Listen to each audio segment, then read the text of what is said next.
The longer you fight, the more successful we will be.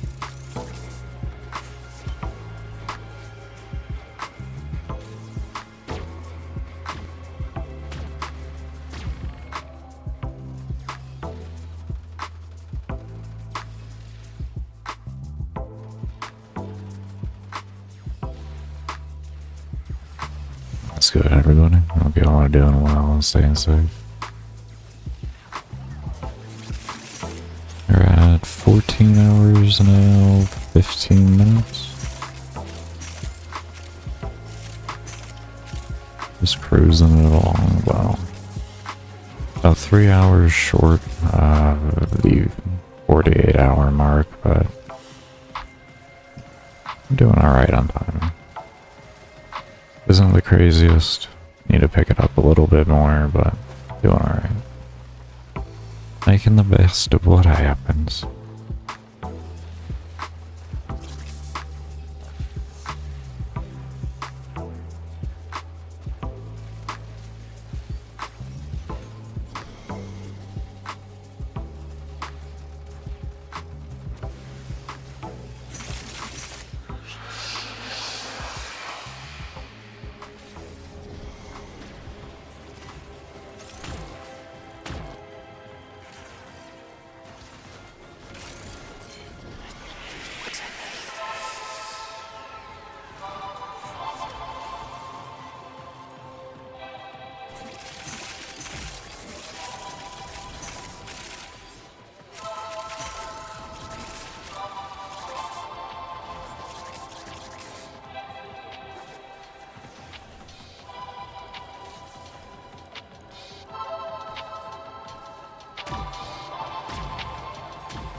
I also have RuneScape up on the side now. I'm getting magic logs. You click every every 2 to 3 minutes, so the average being closer to 3, I want to say. I'm hoping that on my hands will be okay. Hoping that'll be good. The other activity I was doing has me clicking like every 45 seconds to a minute, and then there's like a bunch of extra clicks that come involved with that, and like emptying your inventory fully. It's like, oh, it's a whole mess of clicks. So, trying to find something a little bit easier.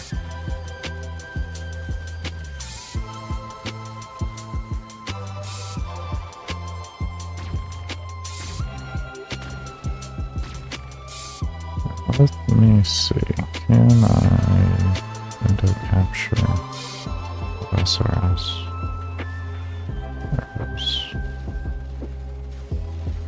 A little bit weird, but it's okay.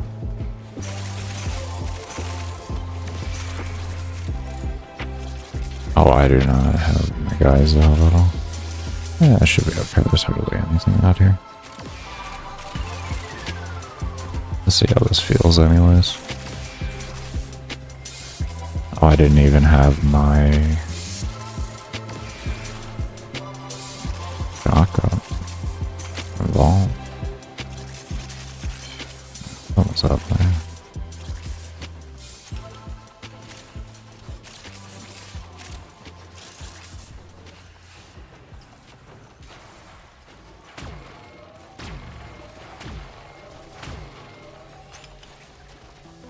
There we go.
will all share in this bounty. Hold out as long as you can.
Look what our Tenno operative just found.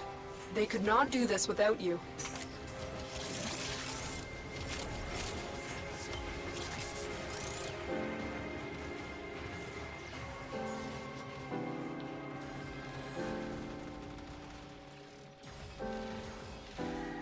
No, not for this one.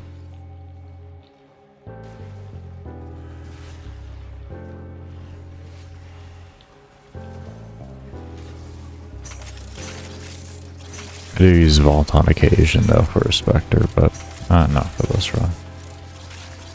Vault mainly works really well as a Spectre if you're going to be predominantly shooting, because then you can just shoot through his shield. Otherwise, the benefit from him with his speed increase is really negligible.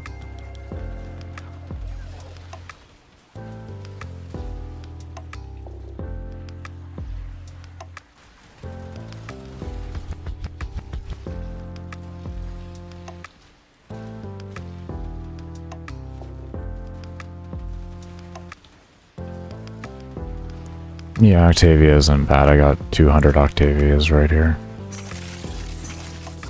There's another option, but she's a decent little one. It's not the worst. I would say she's one of the more consistent Spectres, which is why I like to use her. She really does a fairly good job of keeping her abilities up, as long as you can keep mobs in visual sight.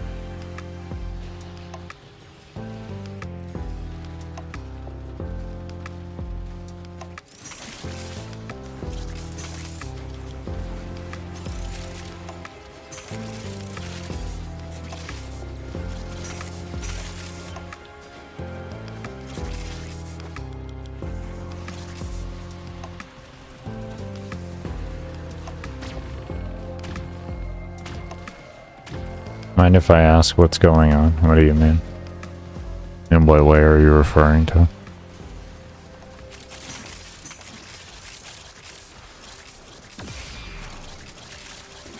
I mean, you could see I'm running a survival, so that's why I ask.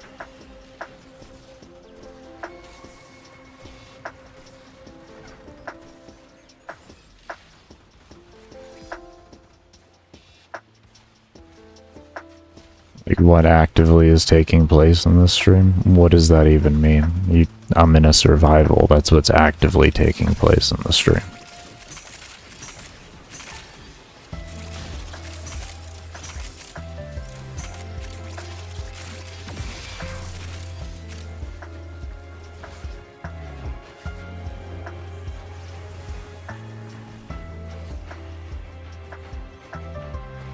How does that even work? You play the game, I don't, and time goes by. I don't know what's the disconnect here. Instead of vague questions, can you actually ask real questions?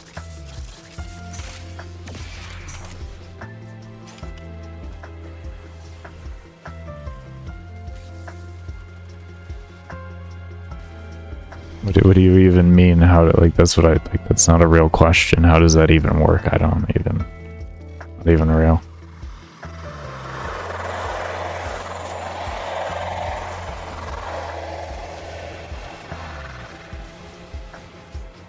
Oh, you meant you use Octavia for endurance runs? Oh, I don't really like Octavia for endurance runs too much anymore.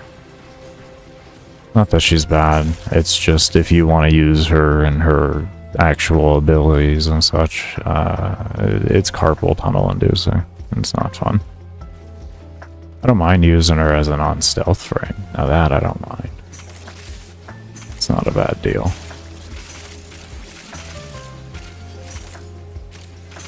But I believe her stealth mechanic is in a much needed help, or a place of much needed help. This is a real question, right? But fine, you can intend. Those aren't real questions, man. So, those really aren't real questions. Now, a real question would be like, oh, how do you sleep? Well, you can pause the game when you're on solo. That's a real question. But asking how something even works is not a real question. So I'm sorry, but we'll just go ahead and get rid of you. Absolutely insane.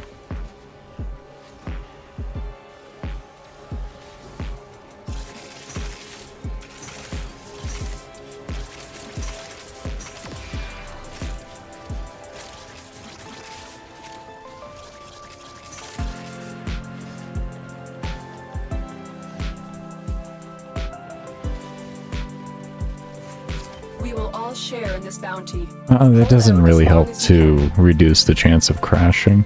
It more just helps with the actual load on your computer because it runs it as a background application. But as for it crashing, it doesn't have any bounds on it. At least from my almost decade worth of testing right now of doing long endurance that are multi-day.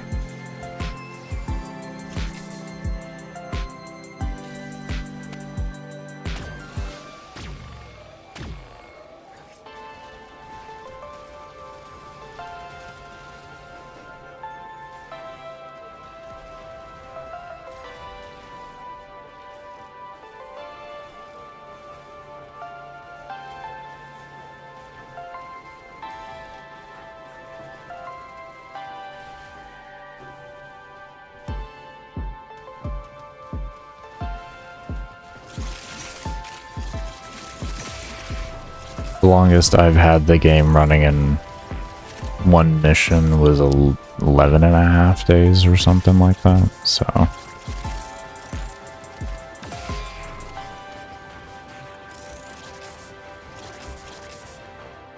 That's when I did my 95 and a half hours.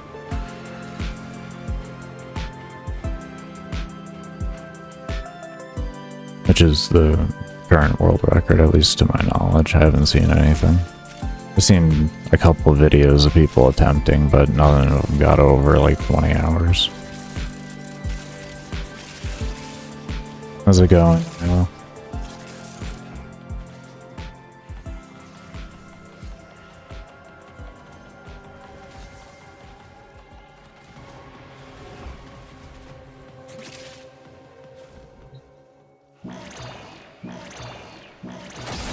Doing good, you? Yeah, going well, going well. At 14 and a half hours now into the run. Pretty happy about that. And about 2.5 hours off from the 48-hour mark from when I started the mission. Not the worst ratio, not the best ratio, but it's going.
Life support activated.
longer you fight, the more successful we will be.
Let's go, Hyper.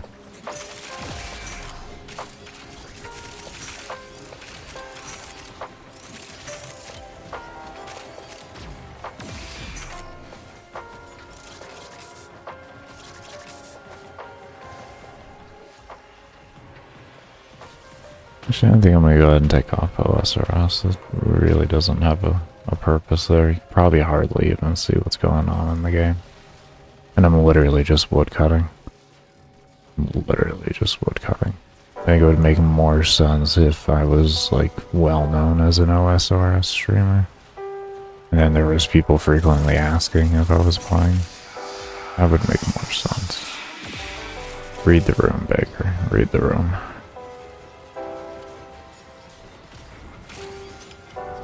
Could save you there. Doing good? Good to hear.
Yes, the run does continue. Working our way to 15 hours.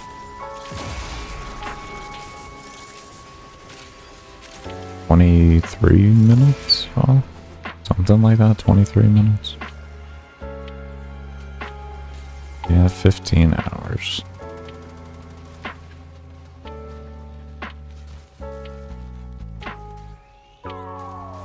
Thank you, Nyla. And I do hope you have a good rest of your day.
longer you fight, the more successful we will be.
Look what our Tenno operative just found.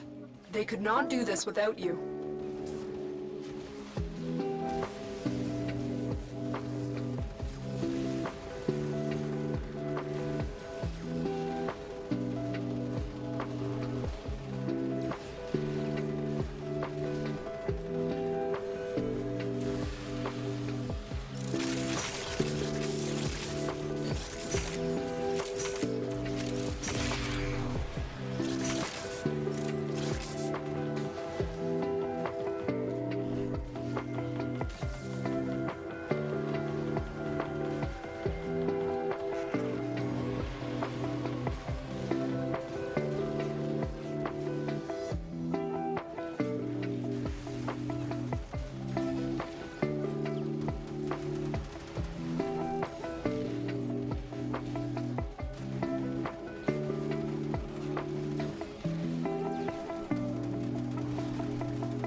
Riveting.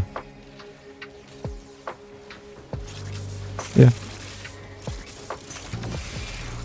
We all have our own definition. Isn't this what the kids like? They like the active play, right? You want me to...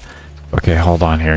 Alright, let me get into the center of the room here like a big boy for you. Here, hold on.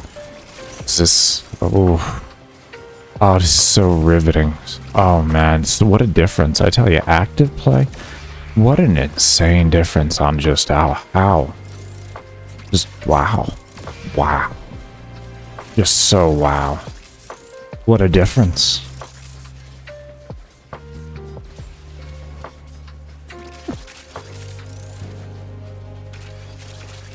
I don't think there's much of a difference there.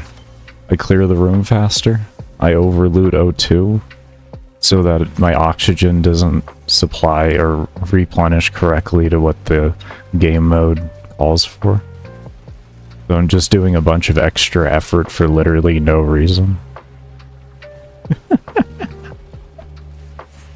We will all share in this bounty. Hold out as long as you That's can. the reality though. When you're melee, you don't really want to be all in their face all the time, because if your oxygen's already at 100% and say you get like 15 drops of oxygen, it can make you feel pretty bad, you know what I mean? It's like, oh great, well there's like 30-40% oxygen.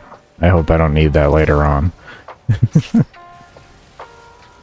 And given oxygen drops are on a ebb and flow to where you'll have highs of RNG chance and then lows of it, trying to stagnate them out more will actually give you an overall better net benefit of keeping your O2 at a high level. What am I trying to achieve? 200 hours in a survival. That's what I'm trying to achieve. And given acolytes scale endlessly, a nice little challenge.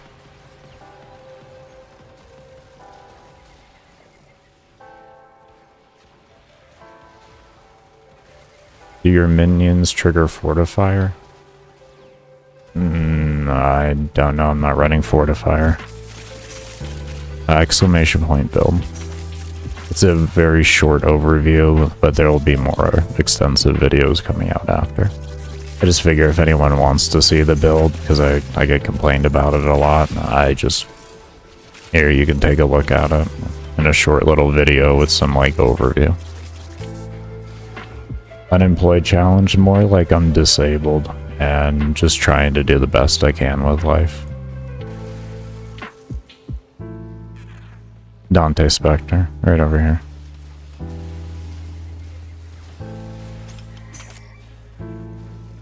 You've been awake for 15 hours? No, you can pause the game.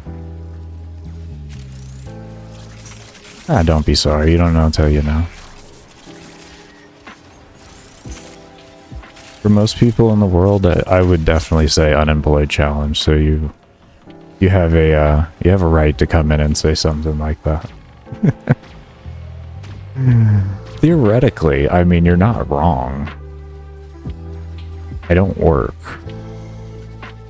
So, I mean, would I like content creation to just be my job instead of being on disability? Yeah, but, you know, we just vibing either way.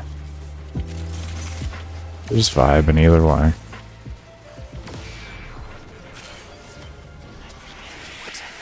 Did you hit level? It's 8.5 to 9 hours depending on the mission you're in or when you're gonna hit level cap. So I've been at level cap for close to double the duration that it took to get to level cap, I guess you could say. You know?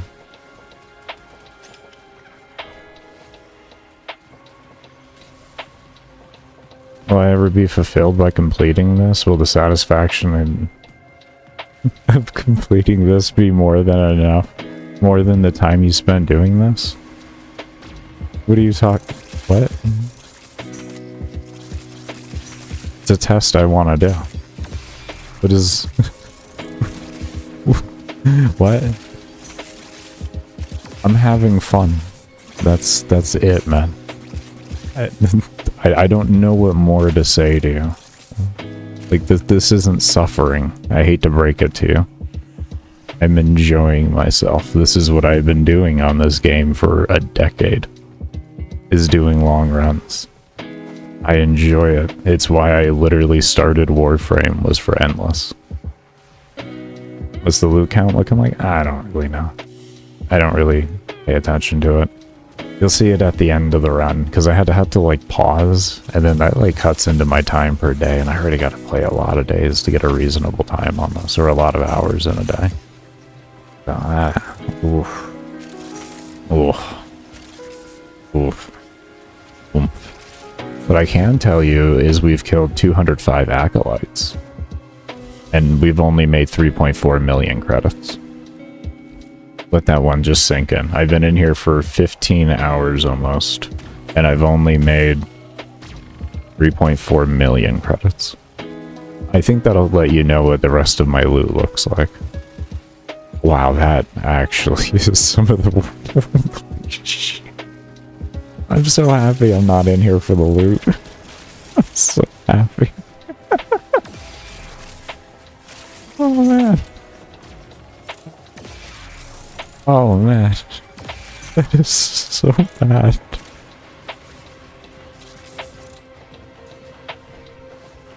Oh. Oh, man. You're gonna walk out with a... Yeah, but the Steel Essence is all time-gated on spent, unfortunately. You know? The longer you fight, the Like, more I would successful you will like be. that, because after... I would like if it wasn't like it used to be. It's how I used to get relics on runs that were longer than 21.5 hours, because after 256 rewards on, or rotational rewards on any endless mode, you actually stop receiving rotational rewards. So after I hit 21 hours, 20 minutes, I think it is, somewhere in that range, like 20 to 25 minutes, I actually will no longer get the axes and all of that stuff. That it just stops. It doesn't exist anymore. Like, I'm sitting on 10,000 Steel Essence already, and I just don't have anything to do with it all the time. It's really sad.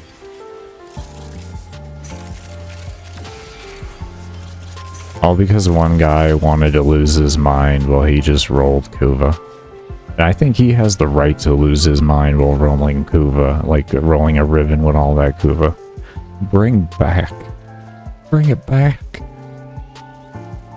I want to see part 2 on that video.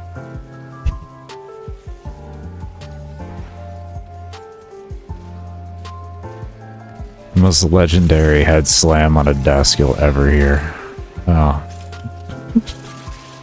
Absolutely legendary. But yeah, the Kuva video, man. Forever legendary. Forever legendary. Man. No, I don't have... The Argon crystals are gone as well. Doesn't the game crash at some point? The game crashes when it feels like crashing, man. We don't have control over that. I spent over 60 hours trying to prevent... going through and, like, doing different quality options and testing and all that to try and prevent bugs or crashes. 60 hours of gameplay, realistically about a month and a half of actual real-world testing. Doing multi-day testing and all of that. Like it, there was a bug that I kept having that would crash. I'd crash every 3 to 4 days. It was horrible. I found out it was damage numbers. At least in my speculation, because I turned that off and it stopped. So I got past that point, at least. Like, okay, cool. Got that knocked out.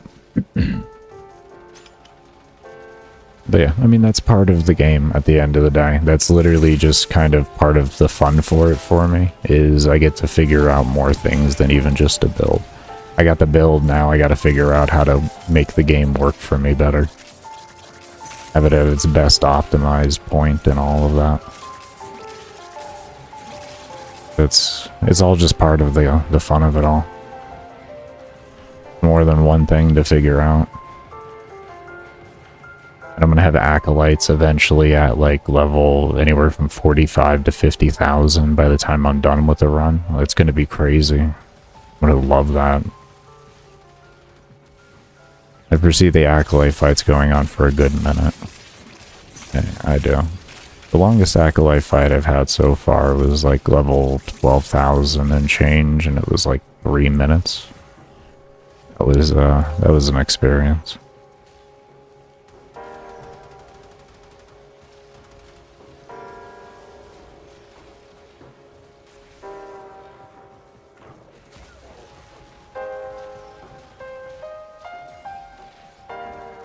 You're addicted to rolling the ribbons as well. I'm not so much addicted, but I don't mind getting a new ribbon and dropping 100 rolls on that type deal. It's kind of like a thing I do all the time. Because back then, when Kuva, you could just buy as much Kuva as you wanted with Steel Essence. I actually did stock up pretty well on Kuva. I got myself what was it? A little bit over 1 million, 3 million, somewhere in there, 3-4 million. Now I'm not doing too great on it, but I think I am at least. Let's see.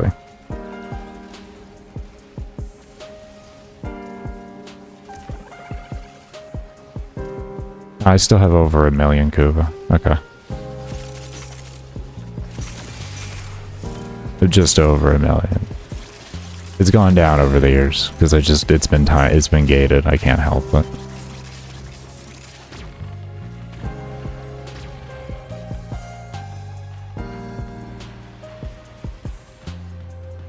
But yeah, I didn't.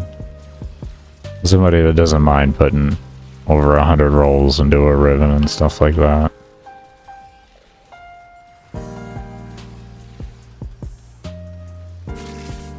And then we got this one here, which I'm actually using on the run. Oh boy, she had a little bit of a hiccup there pulling that from the server.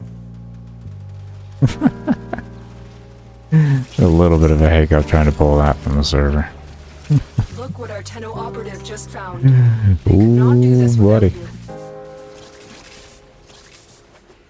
I was like, we're back with the server? Hello!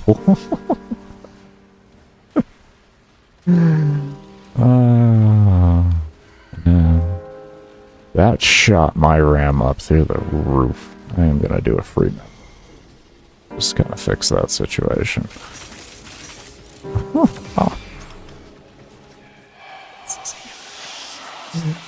Oh, alright. No more, you don't get any more ribbons from me, sorry. You have to wait till after, apparently.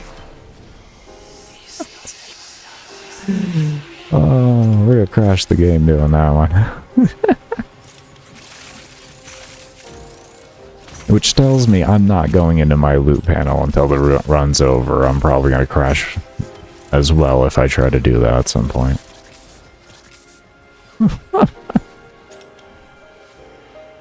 Exclamation point build.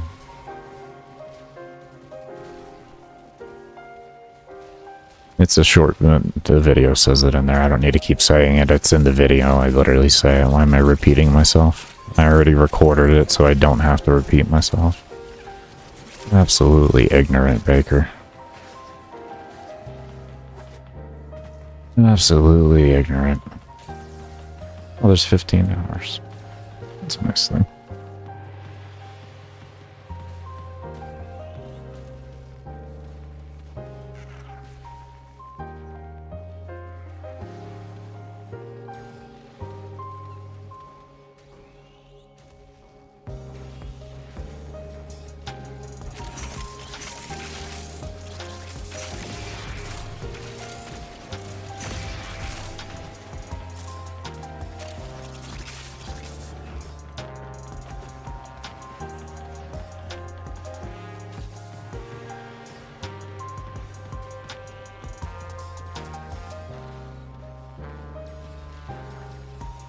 No clue, and I'm not gonna check, because I've already had some issues with just even pulling up ribbons. My game kind of wanted to crash, so I'm not checking my loot. We shall find out when 200 hours occurs. What I can tell you is last time I checked, I can do this, and I've gotten 3.5 million credits in 15 hours, and that could probably tell you how bad everything is really going for me right now if I was to care about loot. I think that's a good representation of how it's going. Not good. Not good.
I have a Dante Spectre.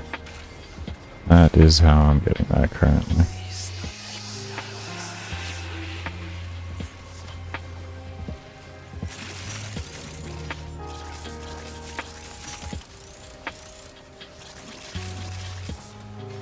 Just be warned for anybody that wants to use Spectres, they are extraordinarily squishy.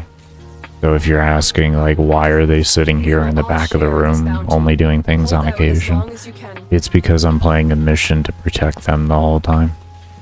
That's kind of how it feels 24/7 with the way Spectres are since they changed the armor around and put the cap and everything on it. They did last year. They lost a lot of viability for actually running around with you on the map when you get into higher levels.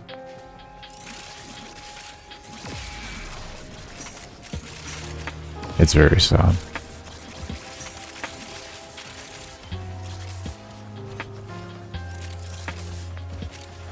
Essentially, I'm running an arbitration defense within O2 meter.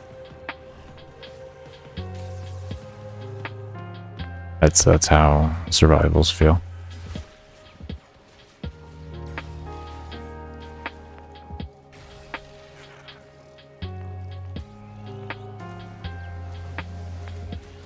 Besides that build video there that gives a brief overview, I'll be coming out with videos that are far more detailed, so that anybody that wants to go back at any point in time and everything can do so easily. That you'll just have to wait till after the run for. Same with the build videos themselves, everything. I have far more detailed guides planned for once this is done. But there's a lot going on here. There's an immense amount going on here. Everything has to do with everything. Would be the best way to put what's going on here. Is everything has to do with everything. If you could imagine what perfect synergy looks like and making everything work for everything else, that's what this is.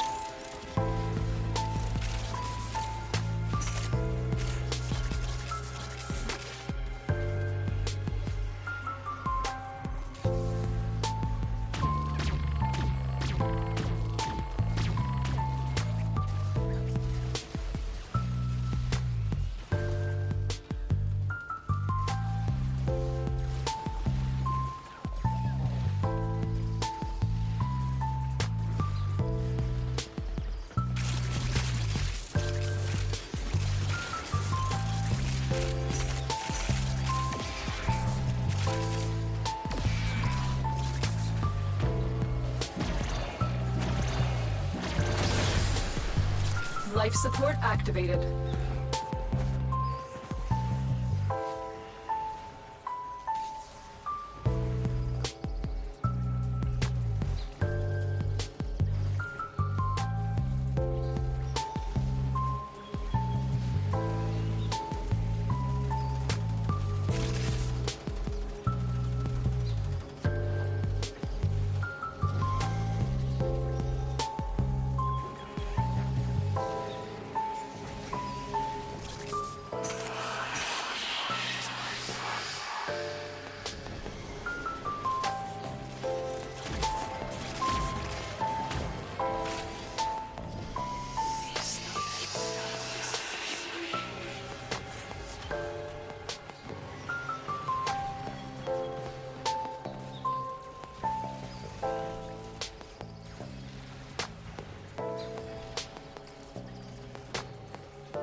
And what I can say, Royal, if you have any specific questions, go ahead and feel free to ask them. But as a vague question, I'm not really going to put much detail into that or anything.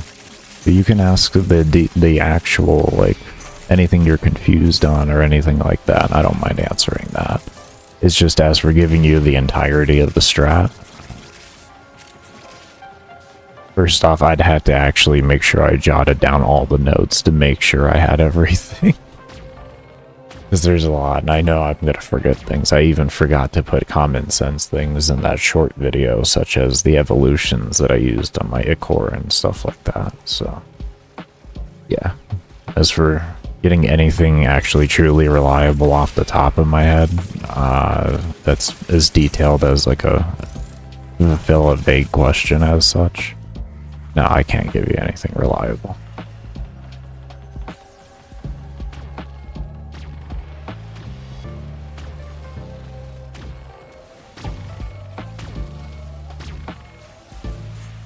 Look what our Tenno operative just found. They could not do this without you. No, this isn't really a summoner build. Exclamation point build if you do want to see the build itself. It's a very short video, so. Not really so much a summoner build, but it does have a hybrid to that. Maybe be the best terminology. Yeah, if you have any questions after looking, feel free. Yeah, exactly, hyper. Not in the traditional sense as what most Warframe players would like to look at a summoner build as being. I'm unfortunately not good enough to actually run something like that in this long of a mission. I'm not going to be able to keep myself alive with the build that can work best in the situation here to actually become a true summoner build. Requires a lot of rearranging and a lot of taking out of the defensive ability, so it is definitely not that. One day I would love to be good enough to be able to do that with a long run like this.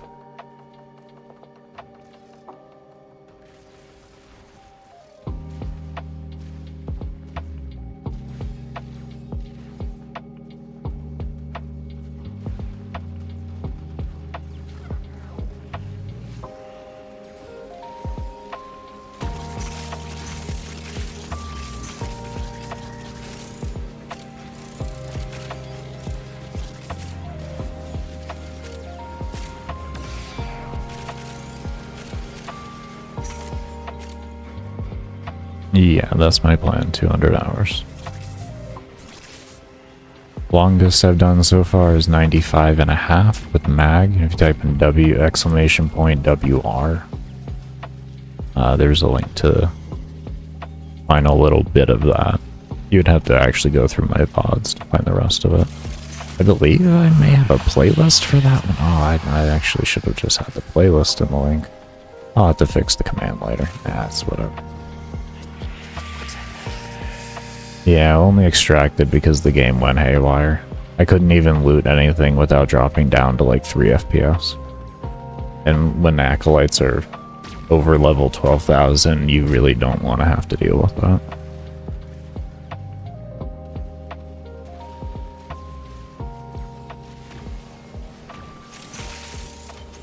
Especially back then. Armor cap didn't exist back then. It was, yeah. Yeah, so why didn't you just strip armor? I honestly didn't care to because I knew how much damage I was actually doing. I really didn't need it for doing exactly 100 hours, which is what I had set out to do originally. If I was to set out to do 200 back then, I definitely would have used it.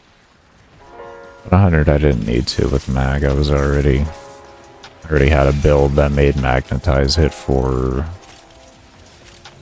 like 85, 90 billion. I don't really care. At least according to the EE log is what I saw.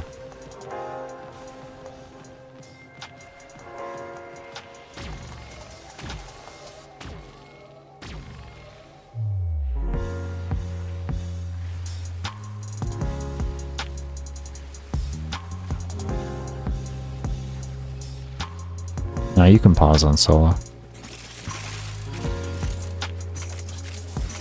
Like here, I've been in for 1 day, 22 hours, 7 minutes, but I'm only 15 hours, 15 minutes in.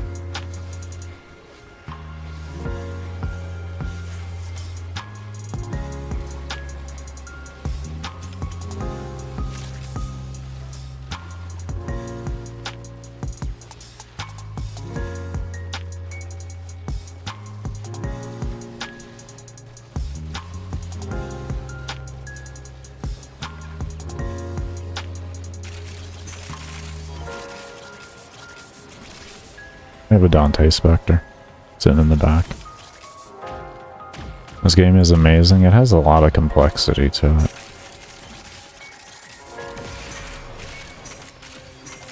So much complexity that really hard to ever say you truly understand everything about the game.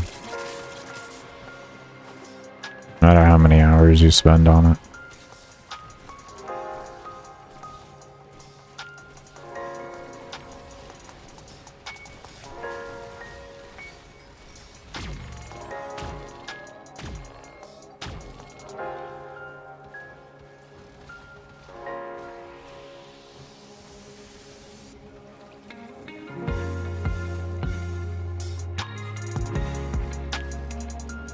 Yeah, and what's nice is it's not even just content related into different like missions and everything. It's the actual inner workings of the game.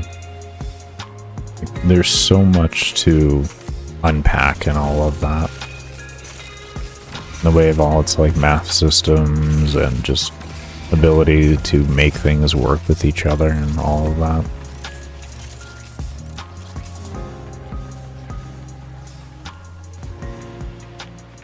I enjoy endurance. That's why I started the game, Stally. So if you were to ask me what's my favorite thing to do in the game, it's endurance. And I've always enjoyed survival. Before survival, interception actually used to be my favorite game mode. So a lot of people would say I upgraded on like favorite game modes at that point.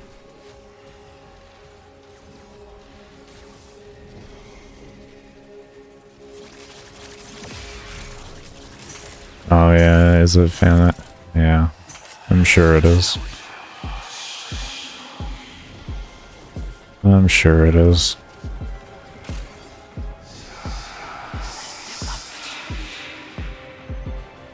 I think if anyone beat my world record of 95.5 hours, I would have known about it already. But it's okay, man. It's okay. You can come in with what you want to say.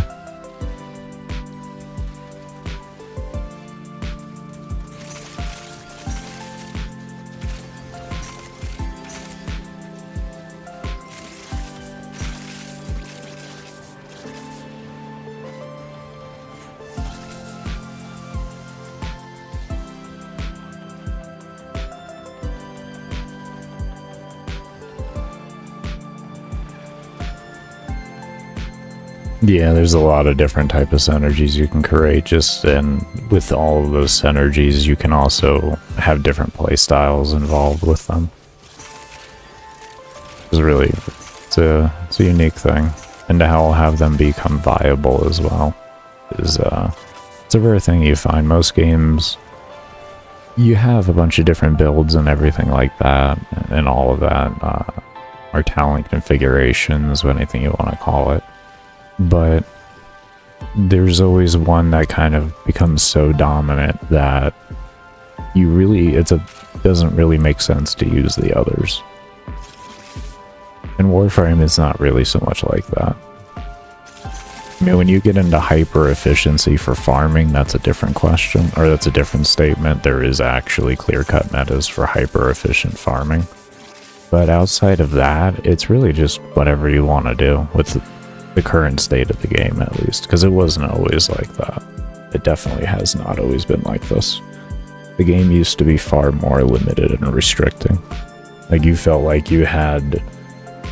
It didn't even feel like you had a weight behind you. It felt like there was an entire building holding you back at some points in the game. What's the synergy of the Jin pet? Multiple things. Has the fastest passive res in the game with his Reawaken mod. And then if you combine that with the health orbs as well, so with Nekros, it like doubles onto each other there for really fast reses. And he also has a mod for his attack that gives him a 60-meter attack. So when you're further away from mobs and you're approaching them, he can already start to pre-CC them for you.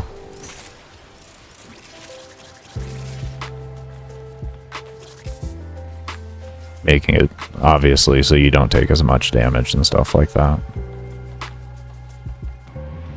A lot of the other Sentinels only have a 30-meter one, which is really risky to do because most of the NPCs in the game do have a further than 30-meter attack. It's not really good to do that unless you can have some way to pre-CC them before, which if you wanted to, you could use, you know, like I have the Cernos here. And then you can use that as a pre-way to CC some things, get some cold stacks out.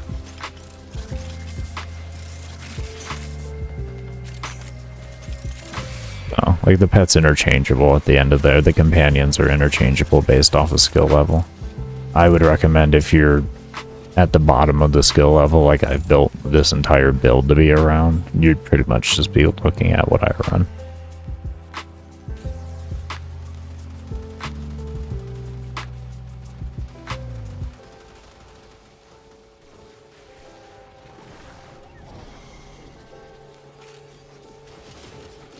Still new to the game. MR doesn't really judge off of skill, it's just how many toys did you decide to level to max level, which you can do that without knowing a single thing in the game, because you could just sit and Hydron the whole time and you'll never learn anything. So, what it means though, is you have a phenomenal baseboard to bounce off of and learn things very rapidly because you have access to so much in the game. That's why there's nothing wrong with focusing on MR first. You can just switch over to game knowledge much quicker because of how much you have access to the game. You're not finding out about things and having to unlock them and then unlock efficiency to them. You already got most of what you need all, you know, so.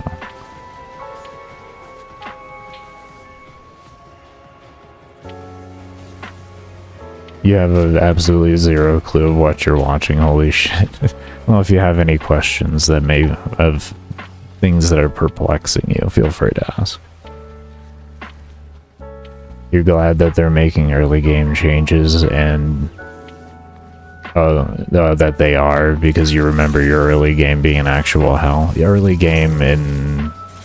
If we go before like 2020, I would say. Maybe 2022. 2020 to 2022. If we go to before that, the early game of Warframe was very...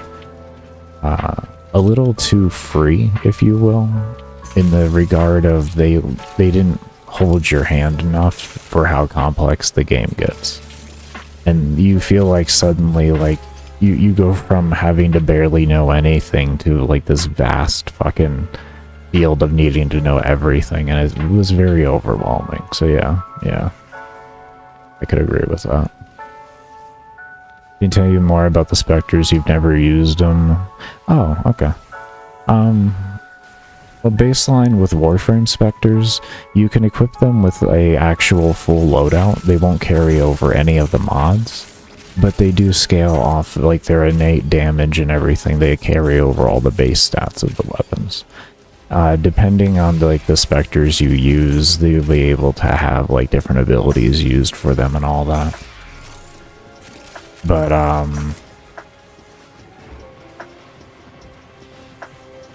you can go to the Warframe wiki, and if you, like, type in Spectres, you can actually see all of the list of Spectres and the abilities they use and how frequently, or if there's conditionals to them, using abilities and such. And you can kind of just mess around off of that. Throw some weapons on it, make yourself a Spectre, etc. of the sort.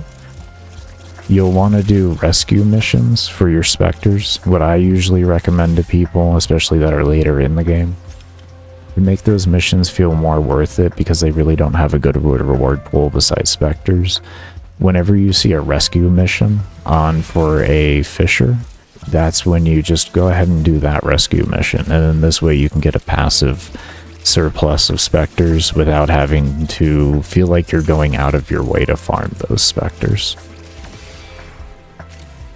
Because I can honestly say you will otherwise really feel like you're going out of your way to do it, regardless of how fast the missions are.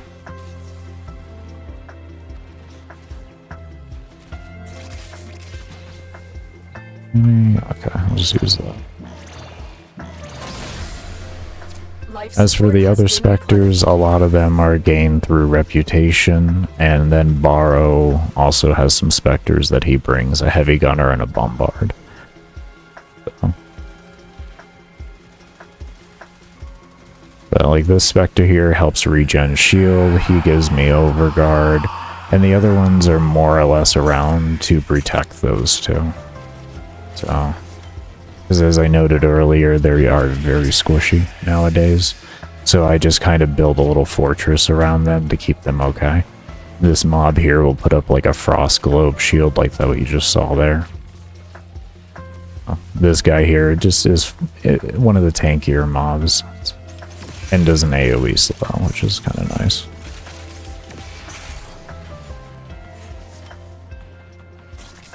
On how their abilities work. Oh, okay, well, I mean, it is user generated, so that's life.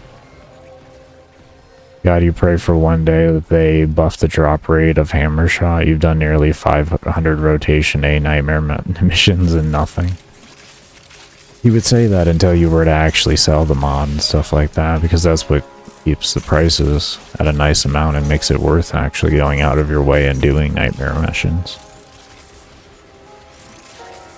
But yeah, I know that feeling. I actually went like 2,000 hours before I got a lasting sting to drop. I know I could have just bought it or anything, but it's kind of one of those things where you gotta see. You gotta see. I think I killed like 20-30 million infested by the time I actually got a lasting sting. A bronze mod. Just insanity.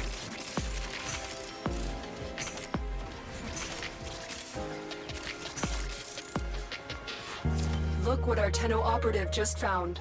They could not do this without you. No, it's the mod itself is kind of like a side grade thing and a filler mod.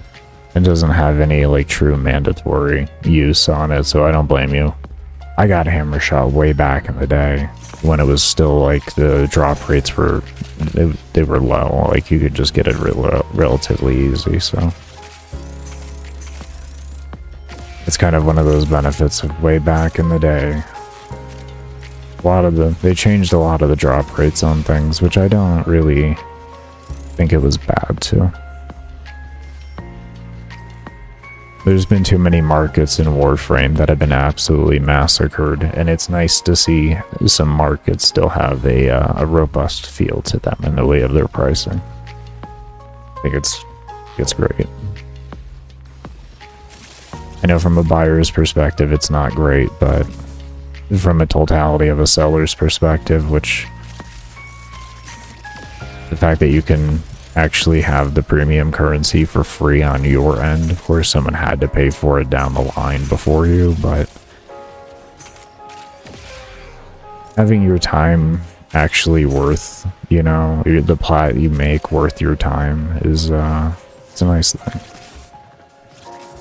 I miss the days of like being able to make 400 or 500 plat an hour. Like, there's even days like way back where you can make upwards of like 1,000 plat an hour. It was so good.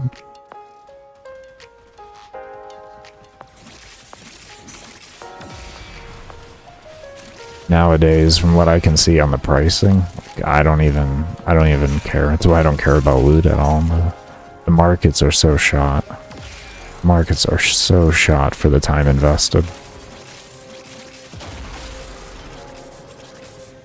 You're talking like this is like literal slave labor type prices for how much plat per hour you get. Rough. The I just bought the Necromech, to be honest. I literally sold relics, just raw relics, farming them off of HEPA capture, Hepatet, or whatever it is, the void capture. That's literally how I got mine. I'd rather do that. It actually took less time to do that than it did to farm that out. It was, yeah, no, that grind is pretty bad. I don't know if they've improved it or not, though. I don't know. Darkwing I've never liked. I've never liked Darkwing. Anything with Arcwing I don't like. All I can say about Arcwing is Scott likes to make us suffer, and that's just how it's gonna be, unfortunately. Scott likes to make people suffer.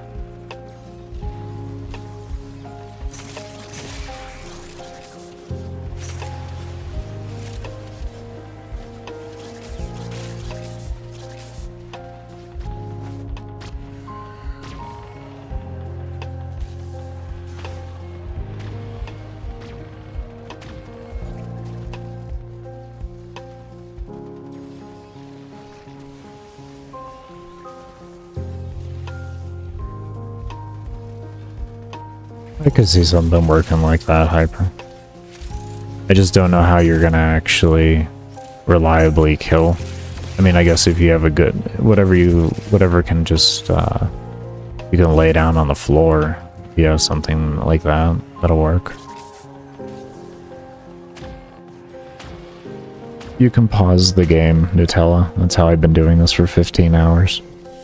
I've been in here for one day, 22 hours, 23 minutes, and I've been doing, and I've, yeah. I think that explains itself there. Not too thrilled with my pacing right now. Also, I'll tell you that much. I want to get a little bit better, but it's not the worst pacing. It's not horrible. It's not horrible in any regard. It's good to pace, but I had the pace I want to do, and then I had the pace that, well, I'm capable of doing. Those are two different things, so. Doesn't mean we don't push for better. You don't know what you can do until you push for more than you can do.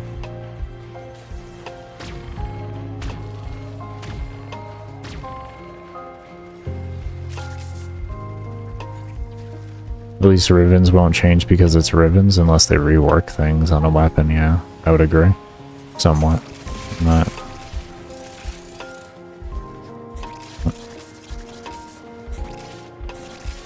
They don't do as many deposition changes as they used to back in the day. So that's a good thing. Like way back in the day, they used to frequently do deposition changes. And you actually... It was bad. It was bad. I'd just put it that way. It was really, really bad. I lost like 70% value in a Riven overnight a couple times. As long as you can. Yeah. Oh, it's... Depending on how DE wants to do things, the Riven market can be extremely volatile. You just thank the gods that they're too distracted doing other things to adjust those more. Yeah. Especially back in the day when Rivens would start out as 5 deposition.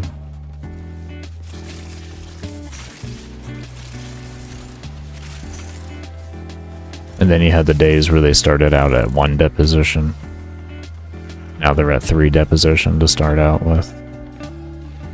And they used to do, I think it was like every month to 3 months they would do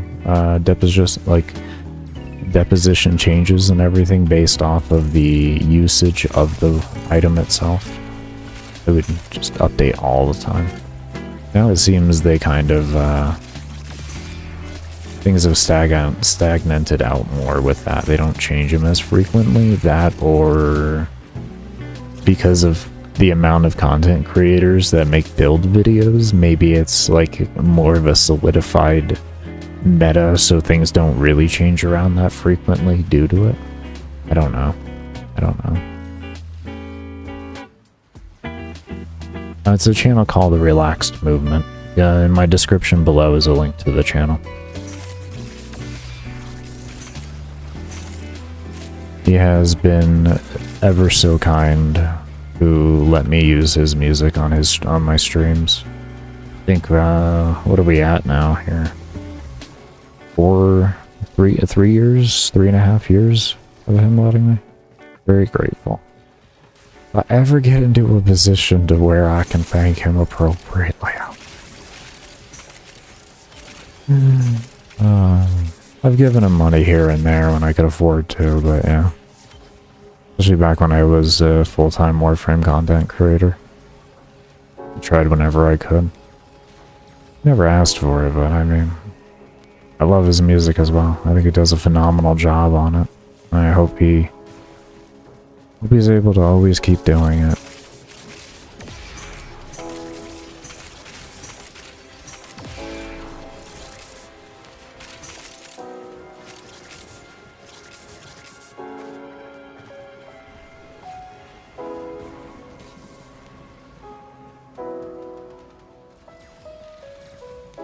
Finish the hours in this game you didn't know you could pause solo. Not a lot of people do, and a lot of people that do forget because this group play is so frequently done.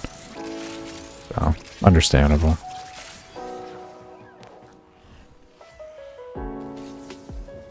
You said your favorite solo or your favorite mission was Interception. Which Warframe would you use for them?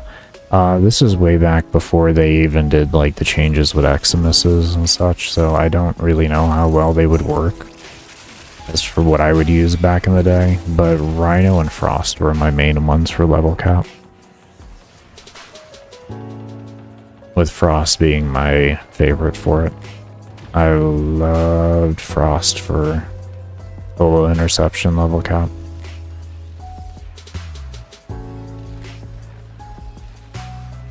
This is back before shield gating was a thing, Steel Path wasn't even out. This was a very, very, very long time ago. Very long time ago, I think, too.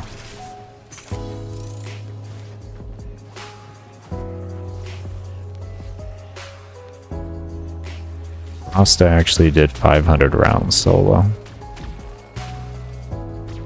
I held that world record for all of 48 hours, and then one of my friends at the time, he was actually secretly doing the run at the same time.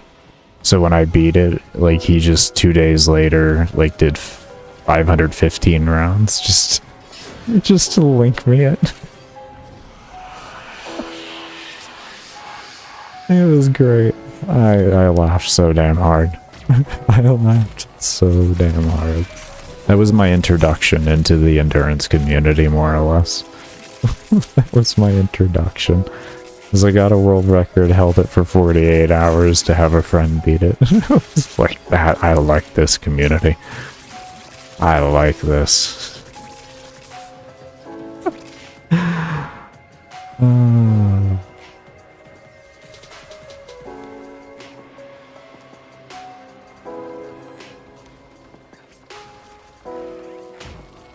Earlier primary is a hell to grind. I've heard that one's pretty bad, but I didn't do enough research into it, and I do not have it. I saw the maths, they didn't look fun.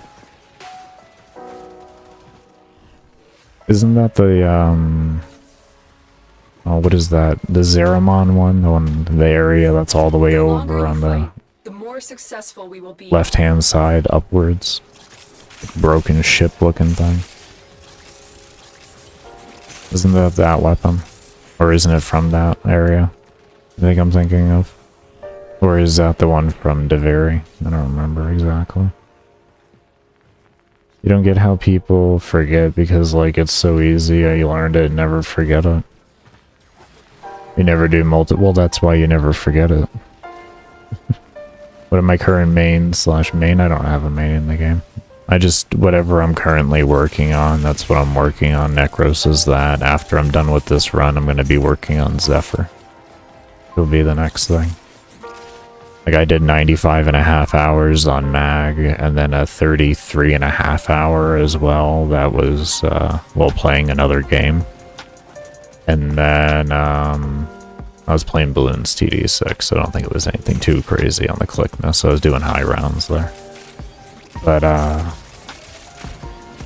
I didn't even play Mag really until after that. And the only reason why I did that 33.5 wasn't really because I wanted to, it was more because I was just trying to prove a point that I wasn't a bot.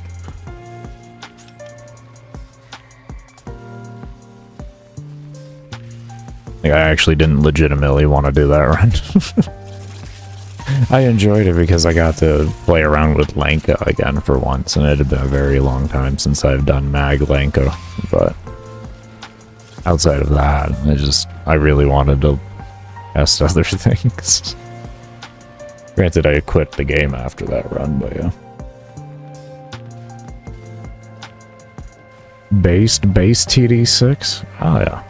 Balloons TD6 is phenomenal until you get too high of rounds and then, like, the game starts to shit itself, but, you know. I've had nothing but good experience with their customer service, and I've enjoyed their game for hundreds of hours, so I got no complaints. No, I don't really have anything when it comes to main or anything like that. I use, when it comes down to, I have a set amount of things that I'll use for a particular frame, because it's just what feels comfortable for the frame for how I want to play in that particular situation, but yeah. No, I don't have favorites of anything. I think everything has its own unique value in the game, for what it's like, and it is good as long as you use it in the situation that makes it good. That's kind of how I've always viewed Warframe. You know, not everything will get you to, like, the hardest content in the game or anything like that, but everything is good for what you can use it in if you just learn to be okay with the fact that it's not going to be the best in the world, but if you want to use it for, you know, 100 level content, or even, you know, just for sortie, like regular base sorties or regular fishers, there can be a lot of things that are a lot of fun in the game to use, but they aren't, like, powerful. And I think with Warframe, especially with the state it's in right now, the focus should be on a player to enjoy themselves more than feel like they're using the best of whatever.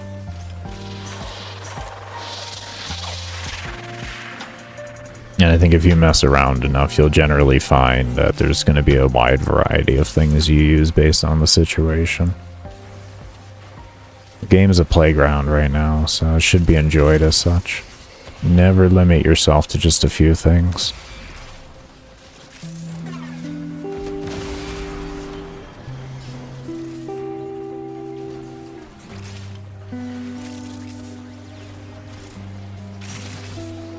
I can tell you, back when the game forced you to be limited to a few things to do, like, high-level content or anything, all we ever wanted was more access to more things to actually do it. All we ever asked for. Shield gating is an annoying mechanic, but it was an answered prayer at the end of the day. We all wanted a way to give us a second to respond. And not have to use, like, feel like we were forced to use, like, stealth frames and, like, hyper CC frames and such like that, and just preying off of playing perfectly constantly. That's what the game used to be.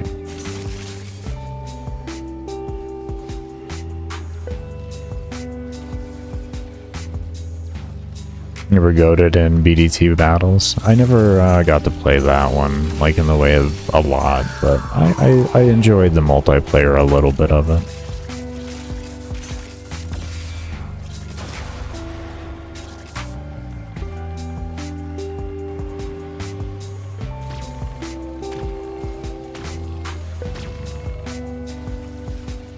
Basically used Torrid and Karn and Coda, Bass, and Cedo.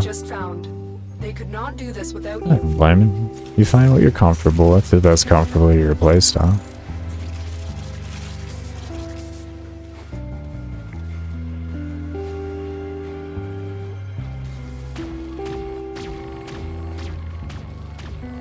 Funny beam weapons. I mean, I use... I don't know about so much funny beam. Like, I don't know if you would put Ignis into that, or like Amprex, but I loved Ignis and Amprex for a long time. I was more of an Ignis fan, but yeah. I mean, even one of my specters here, my other Dante, is it this one here? This one has Ignis. Right now, this one has Sporothrix, which is... There is a special love for Sporothrix, I will say that. I don't use it frequently, but I do love how the weapon feels to use. So, yeah. If you could ask me what are the weapons that feel the best to me and I enjoy the feel of the most, I would say Sporothrix. That's what I could say there. And if you were to ask that in melee, it would be anything with like this stance here. This dual weapon stance. That it feels comfy to me and I've always enjoyed it. And as for like pistols, I don't really have any sort of preference to how things feel or anything. Maybe Nucor-ish because I'm lazy, but it doesn't really count. Nothing feels good to shoot. Let's put it that way. W exclamation point WR to see the world record right now.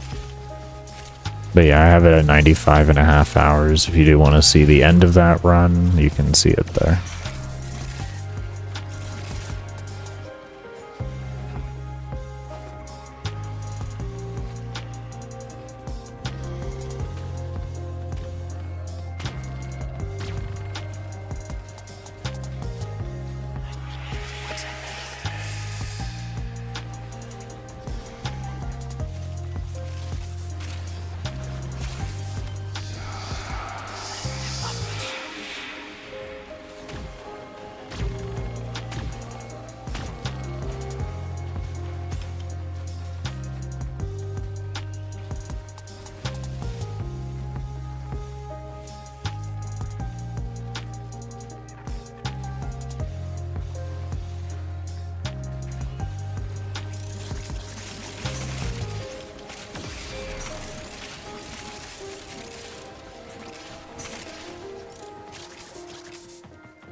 Yeah, I pause the game when I need to. I've been in here now for 15 hours, 42 minutes of actual playtime.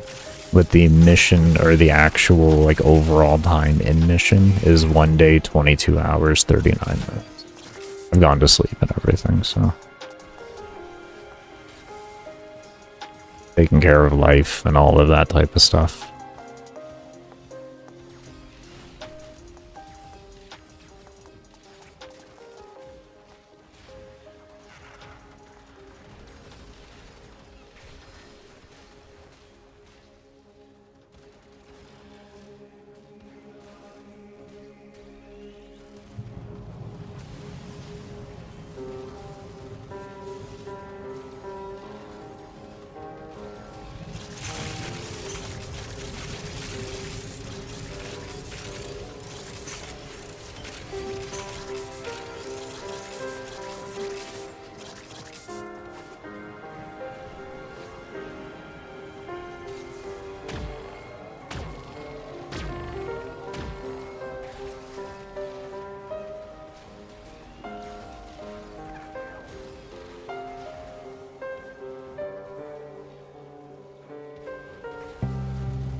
And you commit all gaming time you have to one of these runs, like days on end, or yeah, I'll be playing this. Why would I need a second PC though? Confused. What would it be a second PC to?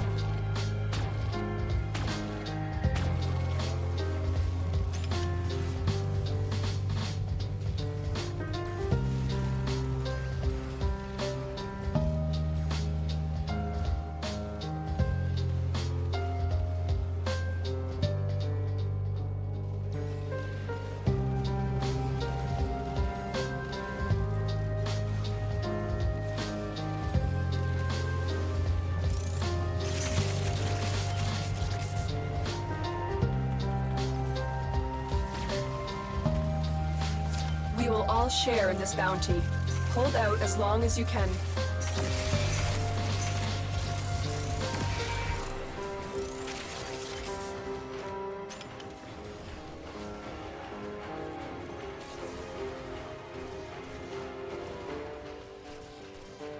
It's just an overall. You can choose really the mission you want to do it on. Valera doesn't really make a difference in the way of difficulty.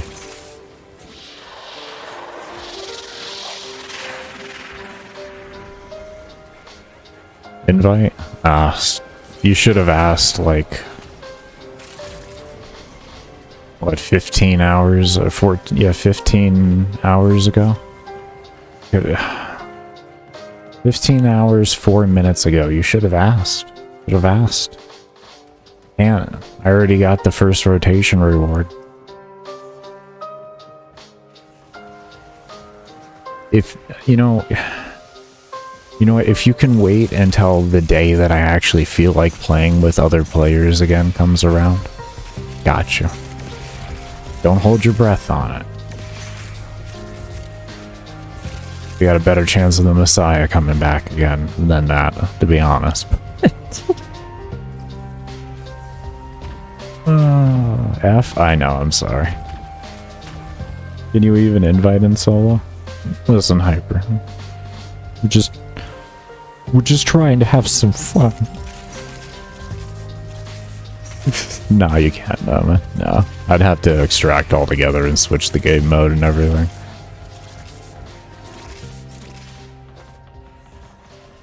That I don't know, like, if it's just like a limitation of like their code capabilities or what on that. I'm not gonna judge at the end of the day, because I don't even know how the hell you would even go about doing that reasonably. What does loot for a run like this look like? Yeah, it looks like 3.6 million credits in almost, in 15 hours, 47 minutes. So if you can probably in your head understand what that looks like.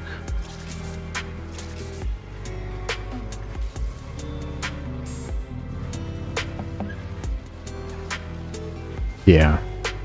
Yeah, no, you don't do this for the loot. You don't.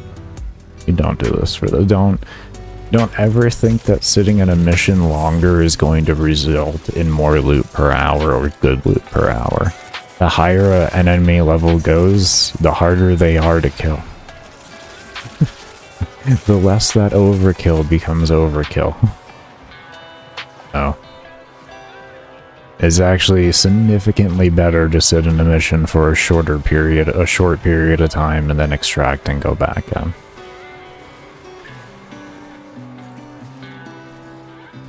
Farming is too free-flowing now to have the stress of losing a room like you used to in the past. Because that was always the scary thing. It was like, oh god, we can't have the room anymore. Back in the days of Hydroid. Oh, Hydroid.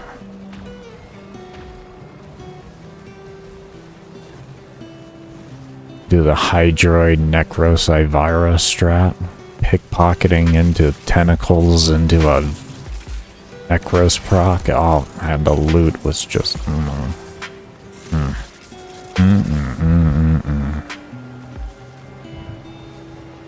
It's that 100,000 poly per hour feel right there, and it feels great. What in the name of indifference did I just stumble upon? I don't know. Soulless ginger playing the game. Just doing the best he can. Plus a high strength Atlas, I never went that far. That's a little too far for me. Oh, that poor Atlas. That poor Atlas. We was just trying to chill with 4 Zenny stars out. We used the Speedva though, is what we would use for the 4th. We would use a Speedva. And we would just have 4 Zenny stars over the tentacles, and it was just wonderful.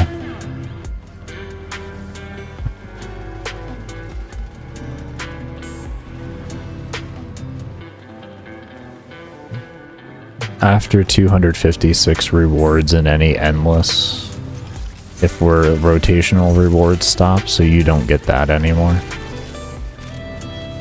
So arbitrations literally become worthless after. Like, I guess you can still get the essence to drop from them, but I mean, that's... Yeah, you're gonna lose, you lose a lot of loot. After 256 rewards in any endless, you're gonna...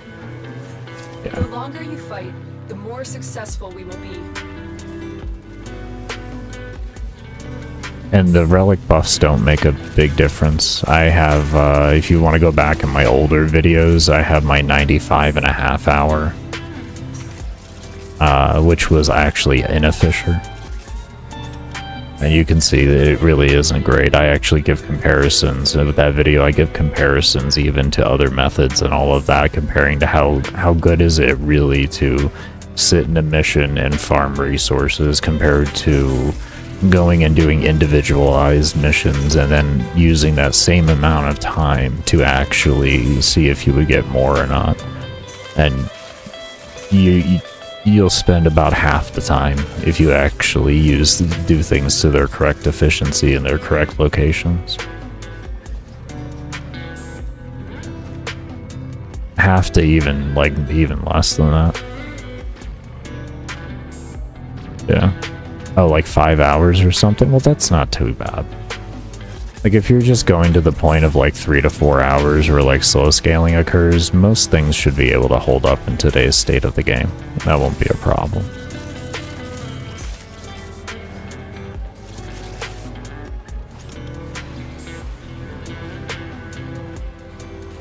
In some situations, even level cap can be fine with it, and you can still maintain like 13,000 kills per hour, but I think you could build for a lot more quality of life and just enjoying yourself overall too, and not be as stressed out just extracting. That's also something to take into account, is like if you are in a mission for say 1 to 2 hours, the build that you can have can really make everything really chill. Like, there's no worry about shield gating and stuff like that, you know. You can just you turn off your brain in a literal sense. No accidental deaths are pretty much gonna happen, no random downs or anything. That's the only thing, is once you start getting to the 600 plus level, the amount of damage mobs do leave you open to dying just because you really don't care to pay attention. You're just trying to farm out resources. And why would you really want to turn on your brain that much when you're just trying to farm out some resources? You know what I mean?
Always amazed at how people are like, everything can go 3 to 5 hours, meanwhile you struggle to get 20 relics in a row and you played the game quite a lot. It just really depends on what you focus on. The more time you spend in the environments, it makes it easier. That's like the easiest way I can say it. Like, for me, the game doesn't really change in feeling based off of the level I'm on most of the time. And that's just because I've spent almost a decade of doing level cap runs.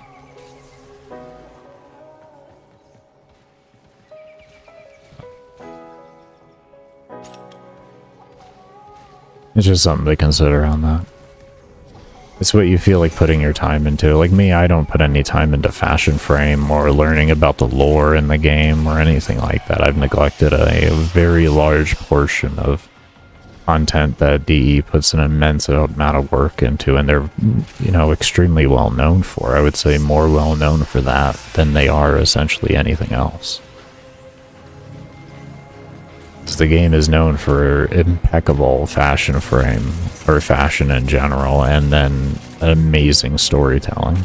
I don't engage with any of it, so... Everybody's always good at something in the game.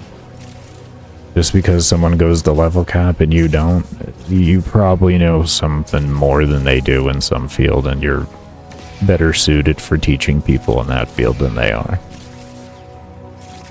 There's too much in this game for people to rely. I mean, I guess unless you literally just 12 hours a day, nothing but Warframe in your life. There's really too much in the game to say that you can have like an overarching basis of knowing more than most people. It's just in a field, you'll know more than most people.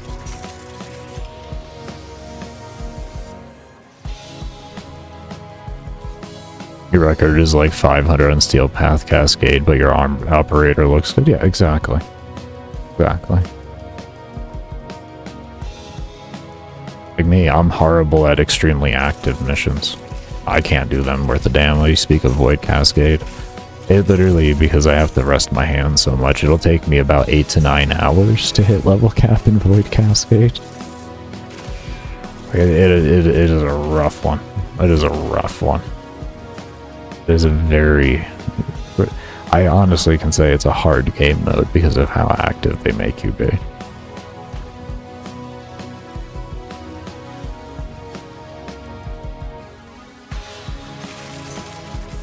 There's a lot going on in that game mode. I think they did a phenomenal job on it, though. I have a lot of fun running it with the little bit that I do run it. So, it's a lot of fun. I love that they came out with a nice active endurance that was more than just disruption. Disruption was a nice beginner test to active endurance, and I'm glad they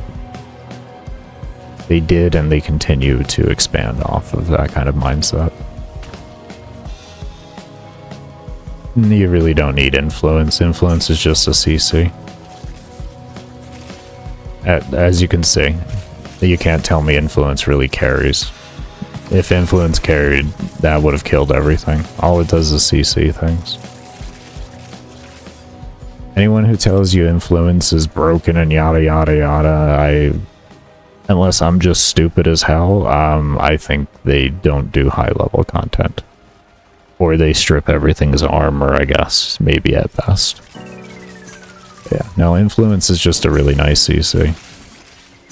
If they buffed the vortex, I'd be more inclined to use that pull-in, but I think they need to have a wider radius for the pull-in to be effective and be better than what influence has to offer as a whole. Unfortunately, all the arcanes kind of feel like that. I'm experimenting a little bit with duplicate, though. It kind of feels like it might be better situationally. It does kind of feel like it is.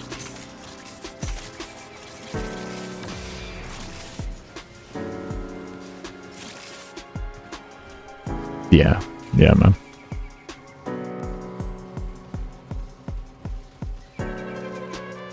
Influence is a great arcane, don't get me wrong. Phenomenal. Like, we needed this for Melee. We needed this. This was 100% a need. Because it allows you to better be able to navigate a map safer. And that's huge. That's huge as Melee. The safer you can navigate with having to break your hands, that's better. So, in no world is influence a bad arcane. It's just, it loses its overall good, you know, like level of good the higher the levels go. It's a phenomenal arcane. Until they decide to buff the other arcanes, none of them are really going to compete with it, unfortunately. And I don't think they need to nerf influence because, like I said, it was actually the thing Melee really needed to make things feel comfortable. But I think they need to be more open into buffing the other ones to make them feel better. No, I don't care about resources. I play the game for fun.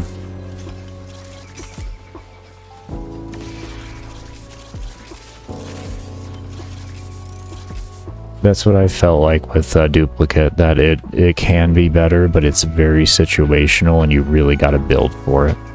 You really got to build for it, but yeah, it felt really strong. Like, I have a rank 4 out of 5, and I was tearing things apart. I was like, oh. If I wasn't so bad at Nekros, I would use this.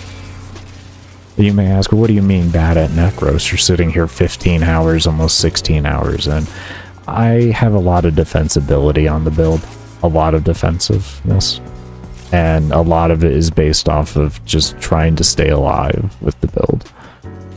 Like, I had to sacrifice a lot of power in the build in order to gain safe, like, to navigate the map safely and not just die all the time, because I'm a decent Nekros. I get the job done, but that's because DE has made a situation in the game, and they've done such a good job at making endurance beginner friendly that I actually can feel it now. I can after hundreds of hours of testing the frame, I'm comfortable. I still die. I've gone down like 4 times already in this mission. I just don't go down often because I generally know what to do to avoid situations of going down. It's just sometimes I'm not paying any attention. No. Instead of essentially what it is I'm running at a mob like this instead of just sliding my way over to it and closing the gap quickly and getting a CC on them faster. I'm just running at them like a dumbass. It's so stupid. That's been most of my downs.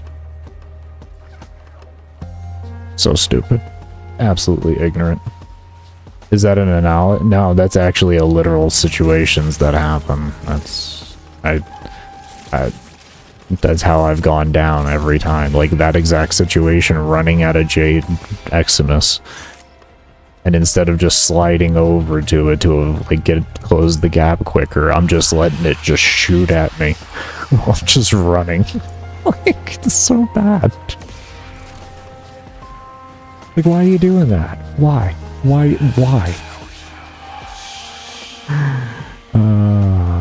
Man. Exclamation. Oh, thank you, Danny. That works. This is actually post-influence. Yeah. Influence used to be very strong before the nerf. Like, oh, okay. Well, that's a... Yeah. Yeah, no, I think influence is in a very fair spot, to be honest. I think it does good damage, but it doesn't control it. Like, it does decent damage, but the best thing it does is it adds CC. It's wonderful for the amount of CC. But yeah, no, I'm not using a Terrify build. You can take a look at that there. You're tied between Duplicate and the one that stacks the effects. If you can't ragdoll a mob, that's where the issue becomes with that, but that is a phenomenal arcane. Especially because, like, it makes it really easy with follow through and stuff like that. Yeah. How do you not get banned? You saw another doing, you're talking to that guy. E7, by the way. I never got banned. It was a misunderstanding on their part. That's all. It took a lot of proving, but I got cleared on it as they understand now. This is what I do in the game. You do these runs at your own risk, though, at the end of the day. It's due to the fact that DE doesn't have an evasive anti-cheat system, which is what we want. At the end of the day, nobody wants to deal with the nonsense that, like, Valorant and COD has with their overly evasive anti-cheat systems that just scan everything in the world in your computer and they know every little thing that's happening at any moment in time. DE has a very normal one, I would honestly want to say, what most games ran back in the day before kernel level anti-cheat became a popular thing. So mistakes happen like that, and unfortunately, trying to prove it sometimes can be a rather bit of a pain. What I'm hoping is that with everything I gave DE in the way of all the gameplay and all that, they have enough statistical information to where there's less likelihoods of that happening. I see a lot of runs on the leaderboards, though, of 12, 24 hours. I see a lot. All you have to do is go to the weekly leaderboards in your social, and you can see how much, how many people do long runs. Like, a lot of people do endurance still, and they don't get banned. It's not a frequently happening thing at the end of the day. It's just really dependent off of how you play. Sometimes you can look like a bot. Sometimes you can look like a bot.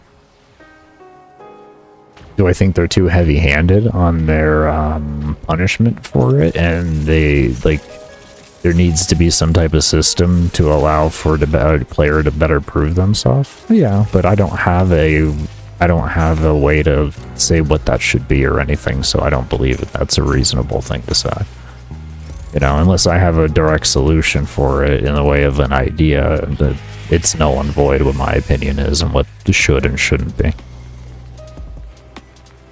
We can all complain to high heaven, you know, about everything in the world, but you know what I mean in that regard, then it just doesn't make any sense to.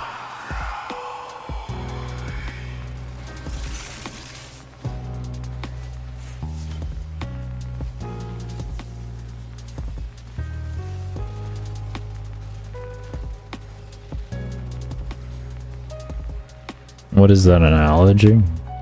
Hold on here. Wait. Oh. Both hit like a semi-truck with a couple of Americans. As a heavy boy. As a heavy boy. Heavy boy. That's that analogy. That's an analogy for a heavy boy. Am I reading that right? Has it been 16 hours? Yeah, I've been in here for 16 hours for actual playtime. Yeah, you can pause though. As was said. You've been watching and listening for about 10 minutes now. You heard you're an OG player. If you don't mind, could you show me your profile? I have 3 different deleted accounts. But you can see my upload history on my channel. That's what yeah, that's what I can give you, man. I've deleted multiple accounts because of the problems I've had with DE in the past before we came to an understanding. Don't think that, like, I just instantly had understanding with DE. I had roughly 9 years of dealing with them harassing me. So, yeah. Yeah. Yeah, it was Tim. Thankfully. Thankfully, it was all resolved. If it wasn't, I wouldn't be here. I mean, I'm still on the same account that I got the world record on and all of that. I gave away everything, granted, before I quit last time. But yeah, that's a different story. I think I gave away to the people I called friends at the time. I gave away probably 10, 15,000 plat worth of stuff to people.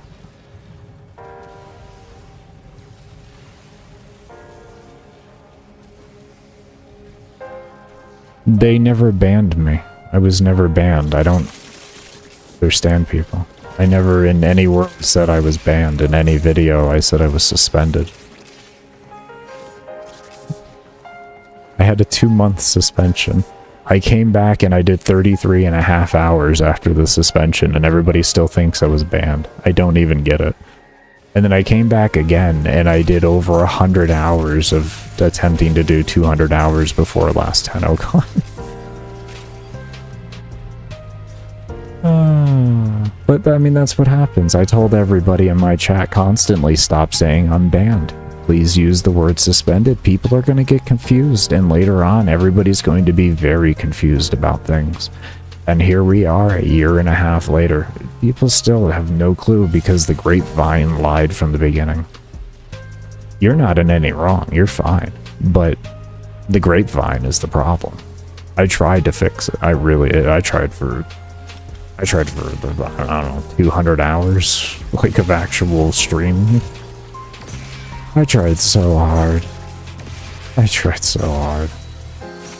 He's banned. No, would you stop with the word?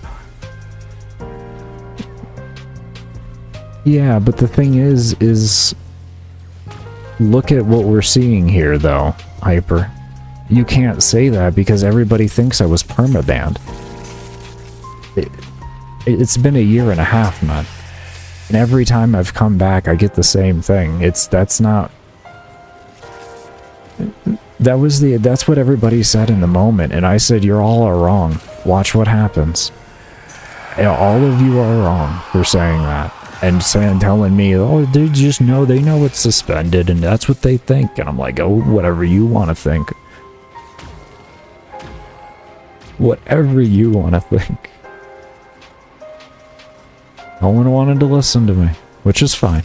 I mean, nobody even wanted to listen to me on why I had issues with DE. It wasn't for endurance, it was for accessibility options. It was for what I used for accessibility. That was the only problem. It wasn't the fact that I sat in a mission for a long time. It was the fact that my Logitech software providing me with accessibility options that are allowed by DE's own merit got confused with somebody using an actual bot program. That was it.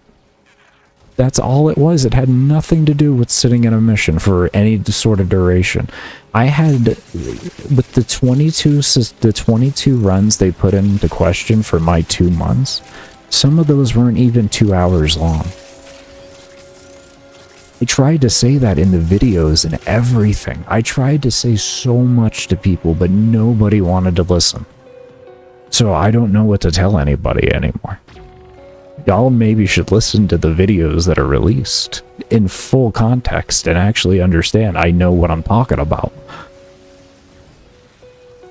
Everybody just wanted to make up their own opinions. It was wild.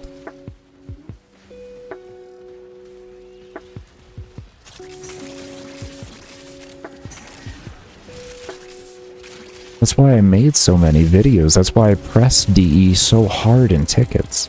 These are all words that were all documented and posted to you guys. The longer you fight, the more successful we will be.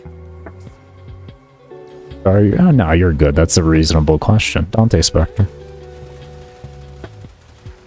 That's not a dumb question. Not many people use Spectres. They're kind of like a forgotten art in the game because there's not many... Nothing really lasts long enough to warrant using a Spectre besides Endurance. Like, you're not going to run into a rescue mission and drop a Spectre, you know what I mean? Like, that kind of just doesn't make any sense.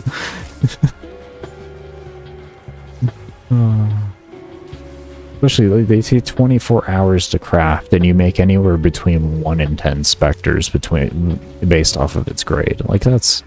No one's going to be doing that stuff.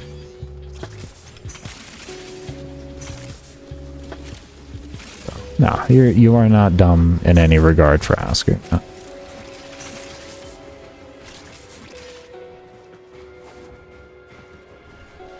On one of the Taio planets? Like what mission? I'll let you know if I experience bugs. Because I am here because of a lot of bugs. A lot of bugs. I'm not here because, like, I chose to do this mission. I'm here because the game has so many game-breaking bugs on other missions. This is where I stand the best chance of not getting a game-breaking bug. So it's, yeah, no, I would rather be somewhere else. I would rather be on something more relevant, if you will. Because I do believe with world records, most of the time you should go for the hardest content in the game. But when the likelihood of bugs are so high, I don't believe that you should waste your time as a person trying to do that. You know what I mean? And nor would I want to, like, just because I'm disabled and I have the time to do it, I wouldn't really want to encourage that type of behavior, understanding how much a normal person would have to sacrifice in order to make this happen, as in the way of like calling, you know, setting up vacation time from work and all of that.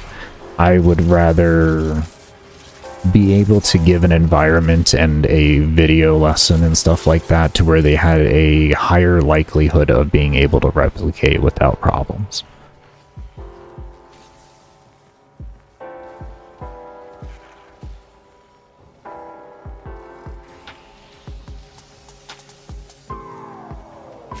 You missed your question, but curious, is it possible? Yeah, I did miss that. I apologize. Always feel free, if I don't get to your questions, so you can always feel free to ask them again. It's all good.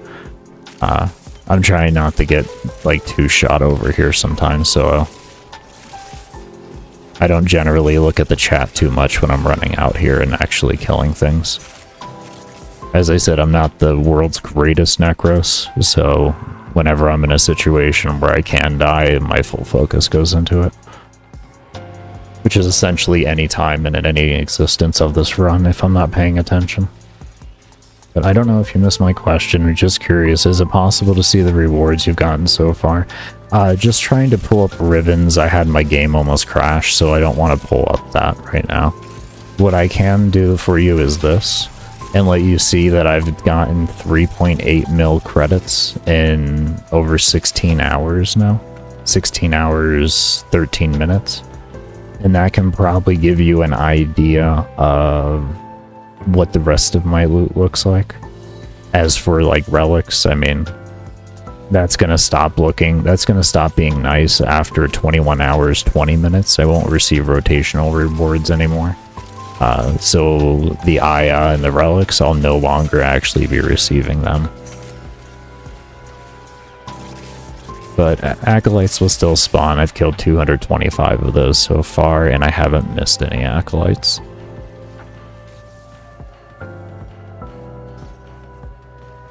No software is perfect, bugs will always be there. Exactly. Exactly. The best thing you can do is try to figure out a way to go around the bugs. You know what I mean? So... like, this isn't a guaranteed run at the end of the day, but based off of my testing for a month and a half now, essentially, this place and the settings and everything that I have will give me the highest likelihood of not crashing. That's kind of the overarching hope here. You know, it's, yeah. We can say that this isn't the most optimal credit farm. It's not the most optimal any farm. No. Also, with how I handle oxygen and killing and all that, I don't like to go out here when I have my oxygen too high, because I'm going to overloot oxygen, and I'll just be picking up a bunch of oxygen capsules when I'm sitting at 100% already. And I don't want to do that, you know? Don't want to do that. So, on top of getting to rest my hands a bit, I also let my O2 drop so that when I go out and kill things, I'm killing them for a reason other than a number. You know what I mean? I'm killing them for the purpose of the mission itself, which is keep your O2 up to the best of your abilities. And then I'm using my 4 on my Nekros as a distractionary measure so that the mobs don't, you know, like, just run over me and or have to force me to kill them as quickly as possible. As you can see, I just go out there, I have this beautiful group of mobs waiting for me, and I just lay waste to them.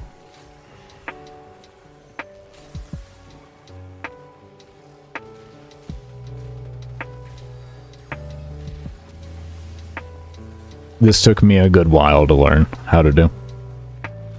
I'm new to Melee since 2.0. I used to be a Melee main way back, roughly like 7 years ago. 6 to 7 years ago. Deal. It was the last time I really played Melee. So I've kind of been trying to relearn how to play Melee in the new environment. Because back when I played Melee, we didn't even have shield gating or anything, so this has been a whole new experience for me in the game. It has taken some time to learn how to do this appropriately.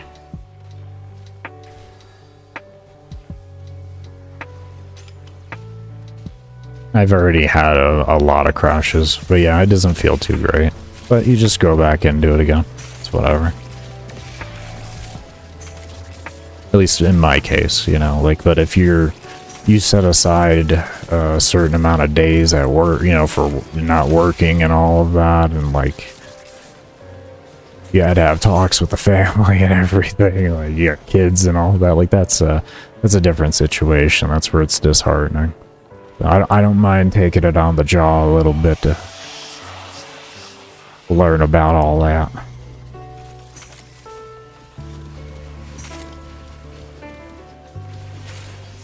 I mean, of course, I had to have a talk with my girl on this, but yeah, that was she's kind of used to it though, so thankfully. I do my best to try and make up for it. I do my best. I thank her for being understanding. Thank her.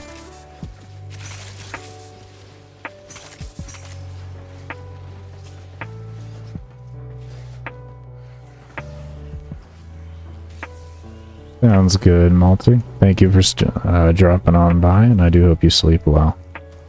Exactly, Danny. And that would be my girl.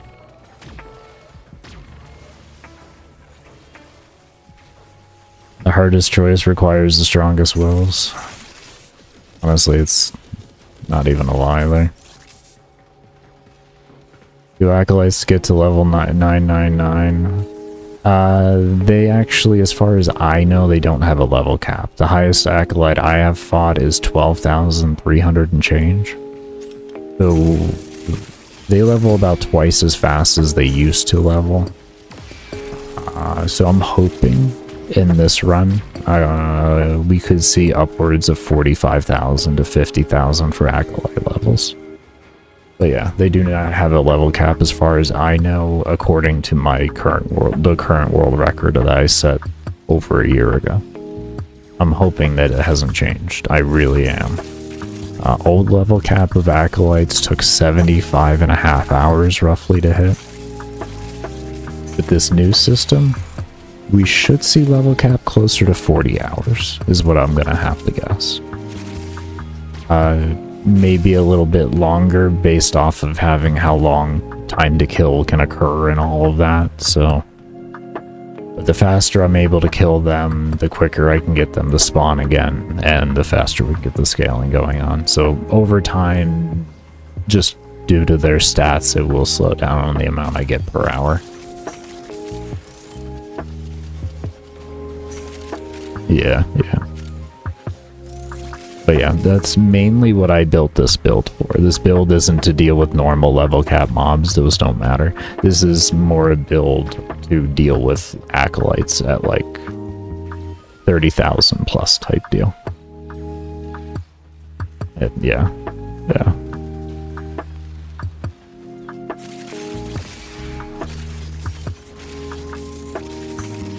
What's the max rank for everything in the game? What do you mean by max rank? Are you meaning like mastery rank currently?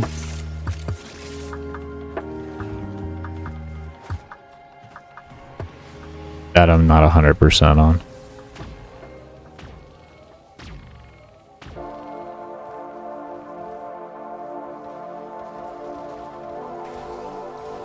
Yeah, I'm not really too sure on that. Last I knew it was like LR4, but that was like over a year ago.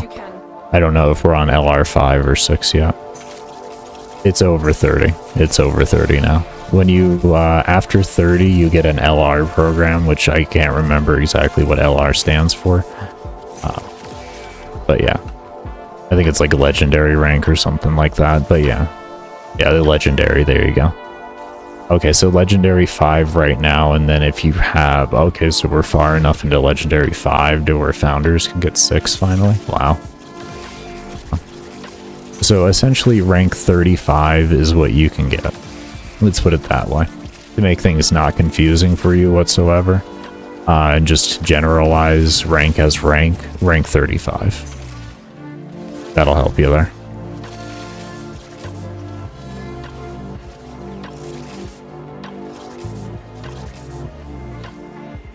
Yeah. How often do you plan to sleep, eat, and breaks and all that? I usually do every hour and a half, 30 minutes, and then I sleep whenever I really feel like it. Right now I'm a little bit behind on my wanted timer, so I am putting a bit more time into my play sessions before I rest my hands. Like right now I've been going for 2 hours, 20 minutes since my last break. But yeah, I usually do an hour and a half playing, and then I'll rest for 30 minutes, get up, stretch, do whatever I need to do and such like that.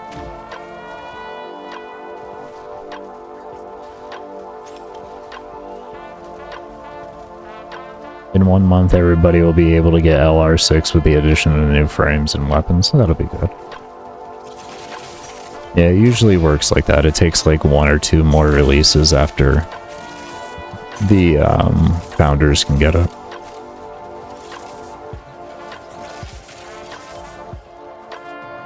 You feed him me while he plays, so you pause it so.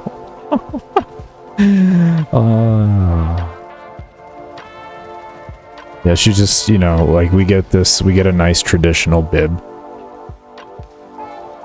And we put the bib on me, and then she sits over me. She's like, now open up for the choo-choo. And I'm like, choo-choo? Yeah. Yeah, no, that's exactly what happens.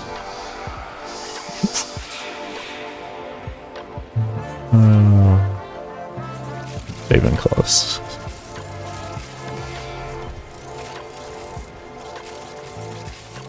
Lucky? Oh, I know, right? I know. Open up for the choo-choo. You play on PC? Yeah. Yeah. I'm very blessed with a good PC right now. Very blessed. Very blessed. Built it last Labor Day. I have a 9900X and a 5080. I'm extremely blessed.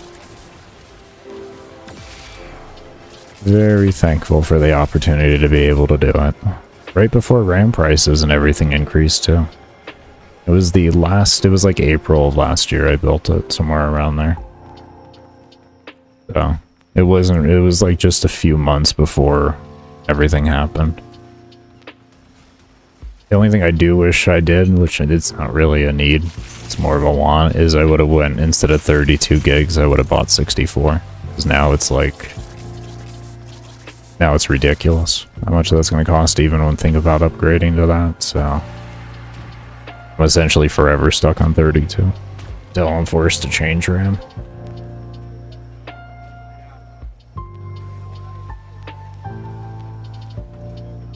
Why is it so expensive? Because a lot of AI companies worked deals with like RAM companies and hard drive companies and graphics card companies in order to stockpile buy those components. So for the normal consumer, there isn't really much going on in the way of supply. And a lot of the companies that used to supply normal consumers with those types of products are now also only supplying AI companies. So, like, I think it was Crucial was another one. We lost, like, Crucial RAM, which is one of the best RAM companies for affordable RAM. And now they only make stuff for AI companies. Nvidia is planning to kind of do the same. They're backing out of the graphics card game, and they're more focused into what's it called now? Into just AI development in a general regard. So just... Oh, and cloud gaming too. They're very heavily invested into.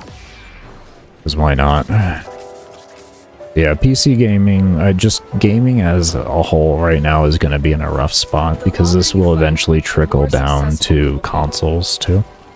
And phones and everything, because everything requires RAM and stuff like this. Like, these companies that make this stuff are going to feel the pressure to cave to AI companies wanting it. So much money, I mean, there's billions of dollars have been invested into this stuff. It's sad. Alright, brother, best of luck. You check on me later. Sound good, man. Sound good. You take care. Thank you for stopping on by. Can you ask why do I play without damage numbers? It causes the game to crash. It's relatively annoying. After about like 3 to 4 days of having the game running, I crash with them. It's extremely annoying. Because DE honestly has done a really good job on damage numbers. I honestly think they have, on the way of its visual presentation and the customization within them now. I think they've done a great job with them. So it's sad that I'm not actually able to use them, but what are you gonna do, you know? It's not worth crashing. It's not worth crashing.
Missed a lot of discussions, but you do believe the RAM demand will come down once the AI demand settles. Once the AI bubble breaks, yeah, I agree. Nothing lasts like this forever. It's just a hype into it right now because it's hitting a lot of technological breakthroughs in the way of the efficiency of the code. So, kind of like when graphics cards were at first getting smaller and smaller and smaller, and we were hitting all these great leaps and bounds, and things were booming on profits and all of that. It's the same things. But yeah, I agree 100%. That's why I say right now, everything is in a really rough spot, and if it does continue on, it will trickle down into everything else. But, you know, hopefully people will realize that, like, advanced algorithms aren't, like, as amazing as everybody is making them out to be. Like, essentially the difference, in my subjective opinion, between AI coding and a standard search engine is there's less limitations put on the code itself to have breakpoints so that it can breathe. That's why things can be produced so fast. That's why it uses so much power. That's why it produces so much heat, is because there's less actual loops in there, and instead, or like loops that have, you know, cutoff points, you know, to where they slow themselves down. It's just whatever the CPU can really handle, you know, and the graphics card and all that. So it's just no breaks coding is all it really is at the end of the day, and hopefully investors will learn to understand that.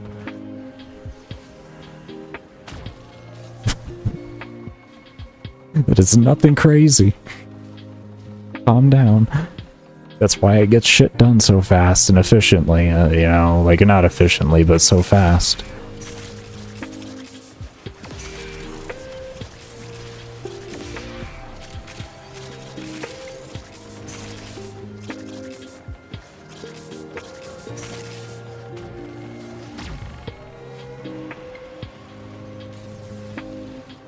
I'll be making a video on all of my stuff independently to show everything, but I don't want to break up menus and possibly risk a crash.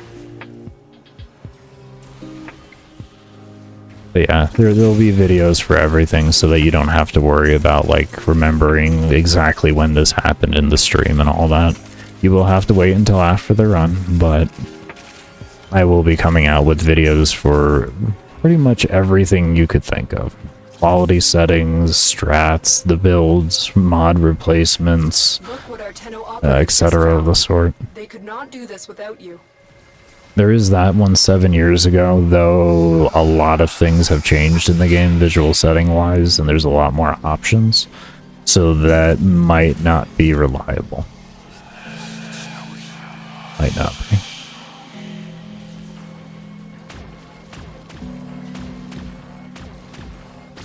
Is it a random crash, or is it because of too many weird numbers? It's not because of too many weird numbers. It's a memory leak of some sort that I just can't figure out how to avoid, if you will.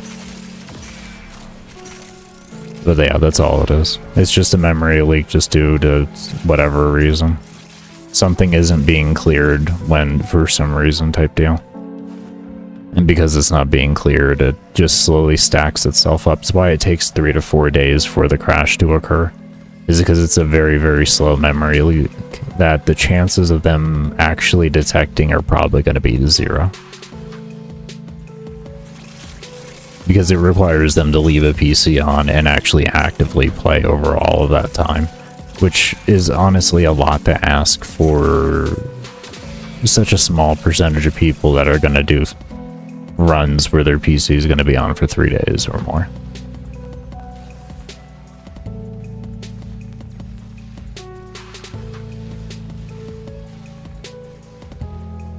Do you need plat to do this type of stuff?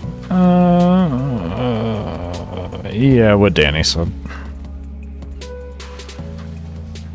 You don't need plat to do anything in the game, more or less. It's just plat makes things more comfortable to do in the game or get done faster.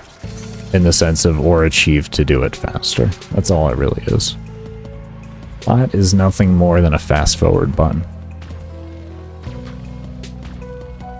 You still have to experience it, is what I'm meaning, but you experience it faster. That's why I call it a fast forward button. You still have to go through the motions of it and everything like that, but it just occurs faster. Just like you can experience every frame in the game, but you just have to delete the frames and stuff like that. Your fast forward on that is the fact that you can keep that frame to play it back later. You don't have to deal with farming it out again, the 3-day craft and all of that.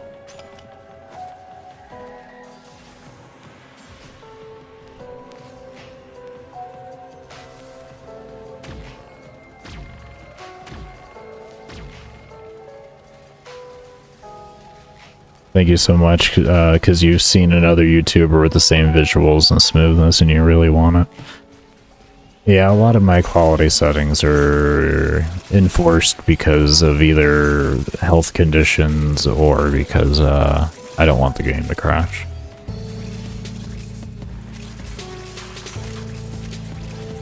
But yeah, the game runs smooth. There's not too much visual clutter, too much. There's always visual clutter. This is Warframe we're playing.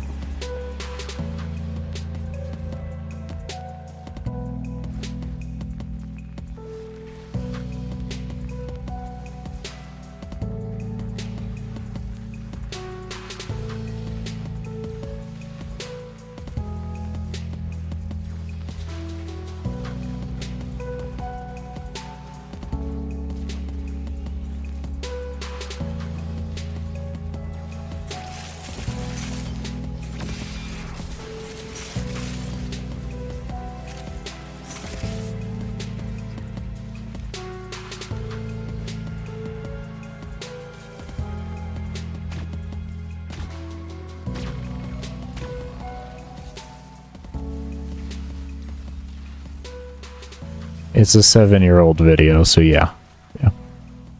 Like I said, it may not be completely up to date on that, but you can get a reference off of that, and I don't know, maybe you can figure out something on your own in that regard, but outside of that, you'll have to wait for the video.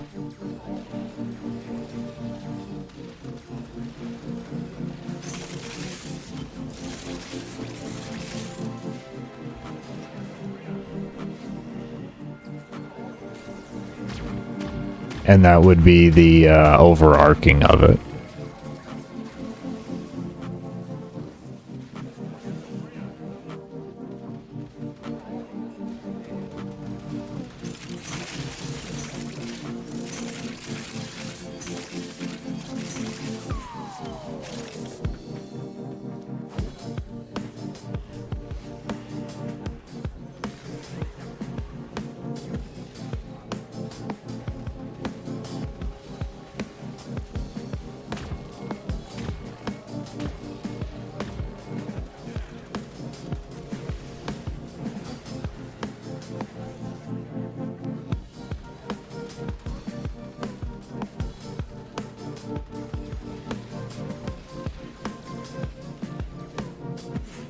We will all share in this bounty.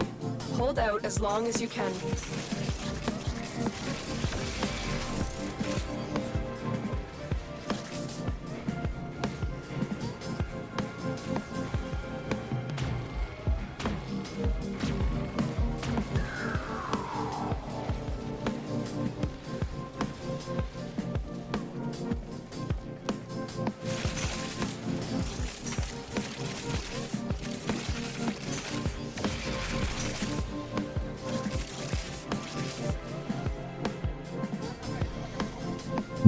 I have an understanding after a decade of them harassing me that I'm not a bot. I don't receive suspensions. It's taken a lot.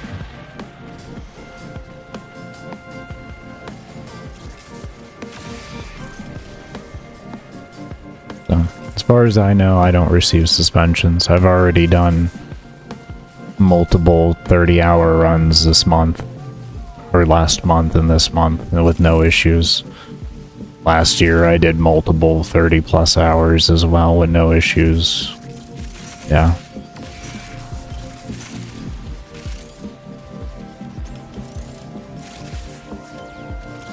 If you know anything about the trade suspensions, you should also know who I am, so.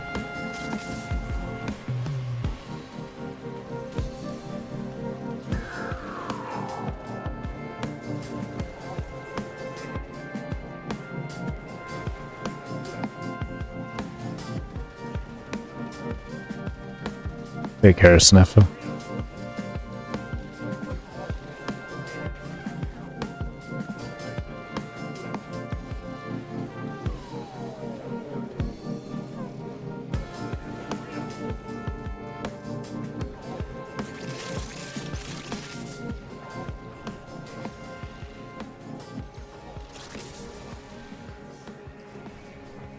Was known by the devs before I even started getting suspensions.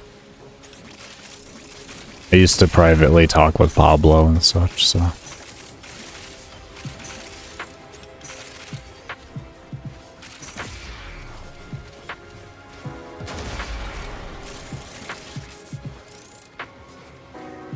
That didn't stop me from receiving suspensions and all of that.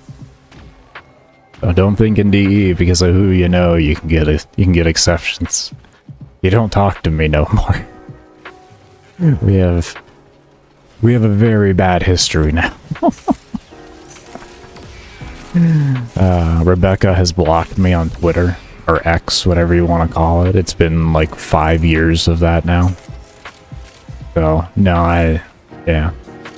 I've had a history with them. They know who I am.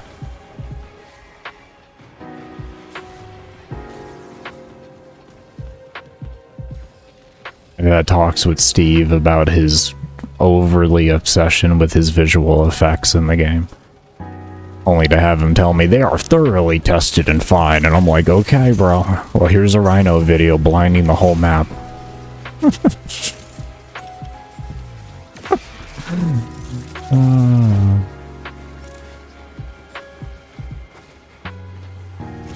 No, I exist. No, you want to know how I did it? Is I ran a 33.5-hour mission with a hand cam. And I had to show how bad my carpal tunnel is and everything, and have my hands all swollen on stream. That's what I did. I'm not a fan of it. I had to reveal so much about my personal life, man. You do these at your own risk. I had to reveal so much about my personal life. It was ridiculous. All because I was trying to make the game a living at a point in time. I didn't want to be on disability anymore. So instead of what I got was DE threatening me for a permaban and a bunch of people giving me death threats and dox attempts every fucking day. Hundreds of them. You know? Womp womp, the fuck you talking about, nerd? Probably my love for you. Probably my love for you. You take care.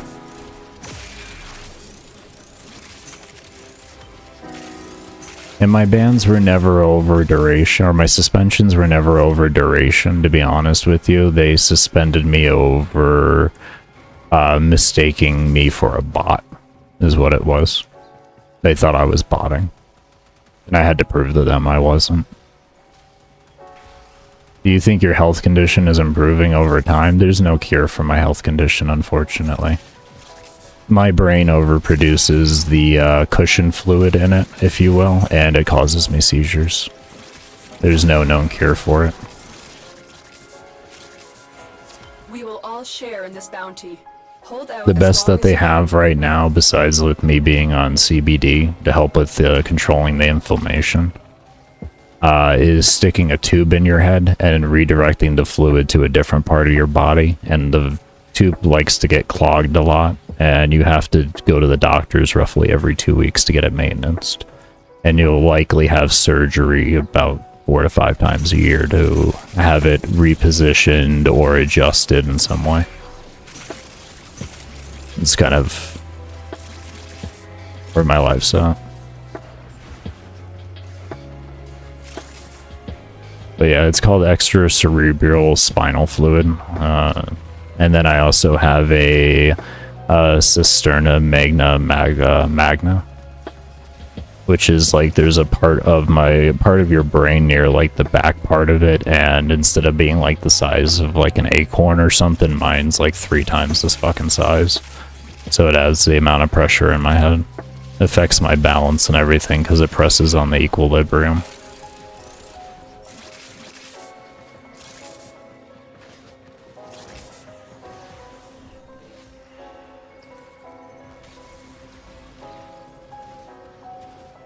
Now, for things that could possibly improve over time, I also have PTSD, which is nothing more at the end of the day than me just trying to better work on myself as a person. But, yeah. Bipolar, as long as I'm medicated, isn't really too bad. Bro, how? What do you mean, how? I just went through a lot of things, man. I just said, you could be talking about Warframe, or you could be talking about all of the craziness that I just referred to. You're gonna have to be more specific. You're gonna have to be far more specific.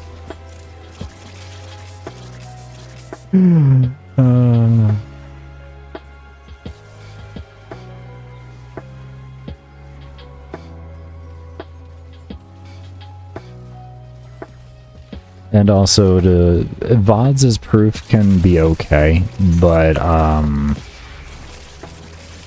mean, it doesn't really... The thing is DE doesn't have evasive anti-cheat, so they don't exactly know who's a cheater and who isn't, because they don't use kernel-level anti-cheat, which is something we all want in the industry. We want people to stop using all this kernel-level anti-cheat and having full reign of our computers. So it makes it hard, and on top of it, I don't think it's by any choice of their own. They use Zendesk for customer support, which they don't play Warframe. They have no clue what the hell's really going on in the game. And like I said, I don't think it's by any real choice of theirs. They are predominantly actually owned by Tencent, you know, and before that they were owned by Leiyu. And both of those companies, well, before Tencent bought out Leiyu, both of those companies... Nice! This is what I mean by not paying attention, and I'll just die on occasion because I'm being stupid. You should have rolled. You should have rolled when you ran. You should have rolled when you ran. You should have rolled when you ran. Stupid ass. Now you gotta write that down. Hold on here, everybody. Let me write this down. Shit. 2003 or 1003 down. You stupid ass. Okay, anyways, here we are. We're back in the game. So dumb. So dumb. Oh, all good, Nicholas. How you can... Oh, okay, yeah. No, I've been in here for 1 day, 24 hours almost. As you can see, 1 day, 23 hours, 47 minutes. But my actual play time is only 16 hours, 40 minutes, 43 minutes. Oh, yeah, no, I pause and everything like that. Go to bed, get up, take care of myself, and then, yeah, no.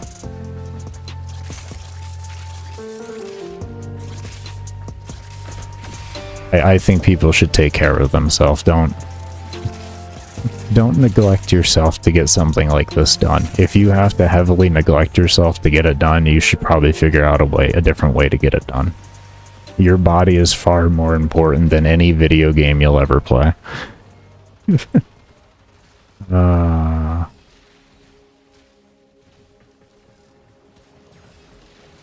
Sounds good, Nate.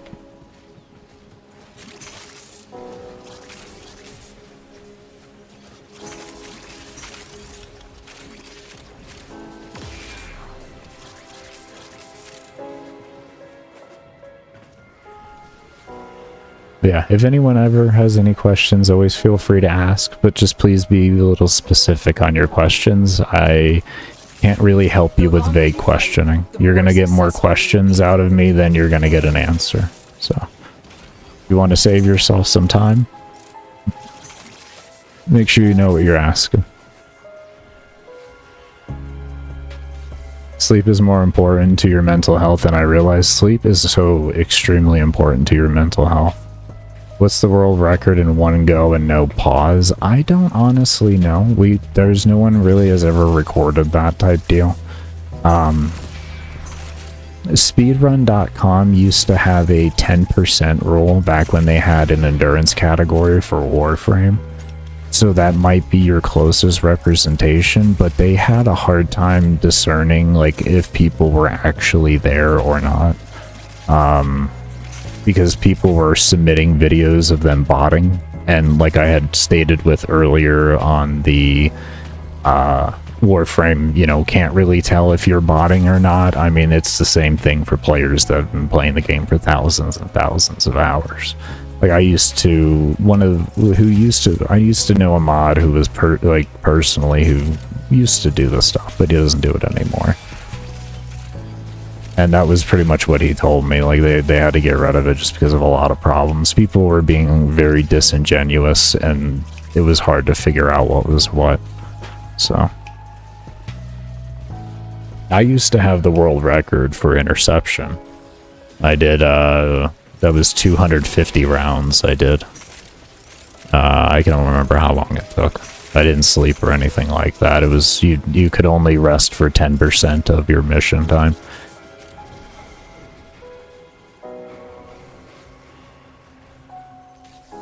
Is there any penalty for playing this song? What do you mean by that?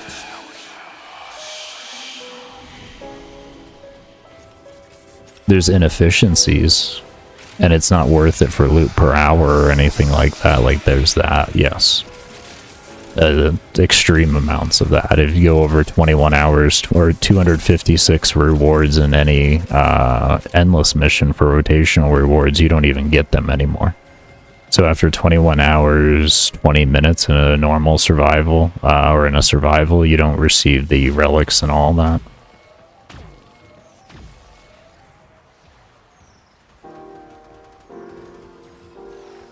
So, no Ripkas? No, I'm just choosing to use this weapon. I enjoy it more. You're referring to the melee Ripkas, right? But yeah, no, this is never worth to do on a loot perspective. You just hit the escape button. Make sure before you load into the mission, you know where the little globe is when you're set to public? Set that to the little, like, the little individual guy. And that'll put you on solo, and as long as you're not in an open world, you'll be able to pause. Well, yeah, I think that's the only limitation still to this star.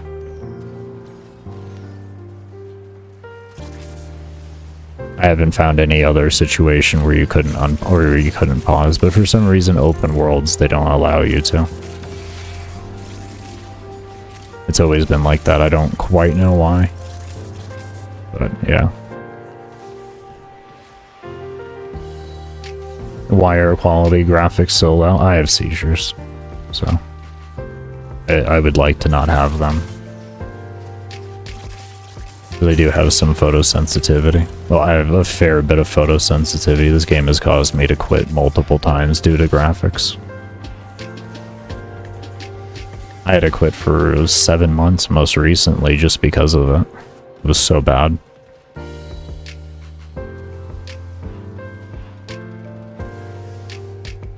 But yeah, just go to the menu. This little thing here. As you can see here, I'll just, as you can see, I'm not taking... You saw shield gating pop up, so... See, Baker, look at that. That's what you do when you're in that situation. You see the roll and the bullet jump into the slot attack and you killed everything? Oh my, you played the game. You didn't just run around like it was 2013. Holy shit. I can't believe that you used buttons. Still beating yourself up over that down, Baker? Yes, I am. Why do you think I don't go down frequently? I make sure I learn why I went down. And if I don't understand why, you best know I'm gonna pause the game, stop my recording, and go and look. So we can figure that out.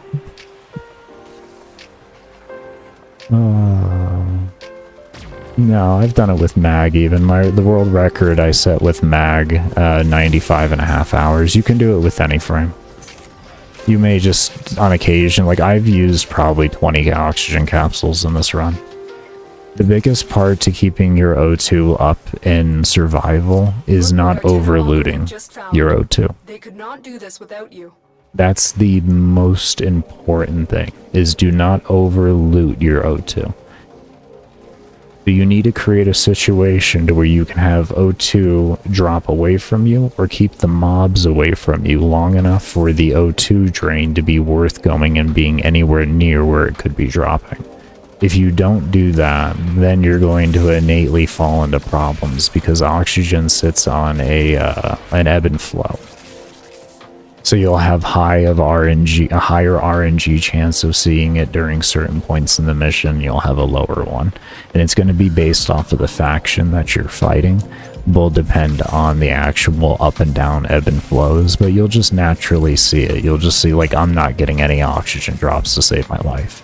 So what you want to do is you want to try to stagnate out your O2 pickups so that during the points of where the lower RNG chances are, you're able to ride those out easier with when you had a higher RNG chance because you've had oxygen sitting out there. You play the game completely different than if you're just doing a casual experience when you're doing things like where you're really having to maintain and all that. You don't play the game anywhere near the same.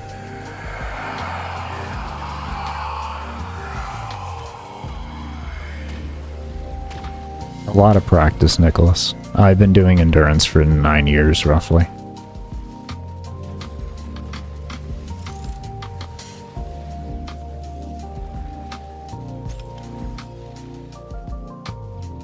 Is that why mods show new on them? No, that's mainly because before I came in here, I just dissolved all the extra mods that I have. And I didn't really care about, like, there's some mods in the game that I haven't ranked up all the way or anything, and I don't have, like, the finishing touch and all that. I've never maxed out that mod, so when I vendor that mod, I vendor all of them. Or when I dissolve that mod, I do. Do I not get bored? It's just playing Warframe, man. It's all the same thing. It's pixels on a screen that you bring health down to 0. Like, that's Warframe. I hate to break it to you, man. I hate to really, like, I hate to shatter your world of how different, thinking the game is different, but the game is the same no matter what. You find mob, you kill mob. You get loot from mob. I'm sorry. I'm sorry to break your immersion and everything. After 12,000 hours, that's what the game is, I can tell you. Are you a robot or something? I am a ginger, so I don't have a soul. And I commonly think that DE thought I was a bot because they knew I was a ginger. Like, they're like, there's no way in hell. I mean, this soulless entity could sit in missions like this. We just gotta ban him. He's a bot. He's a bot. He may not be using bot programs. Like, he may not, the program doesn't exist on his computer. He is the program. You know what I mean? And they were like, we can't detect that.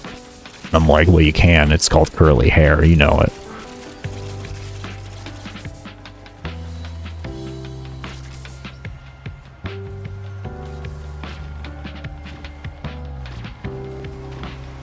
I mean, credits at Endo. Oh man, I cannot wait to show you my credits.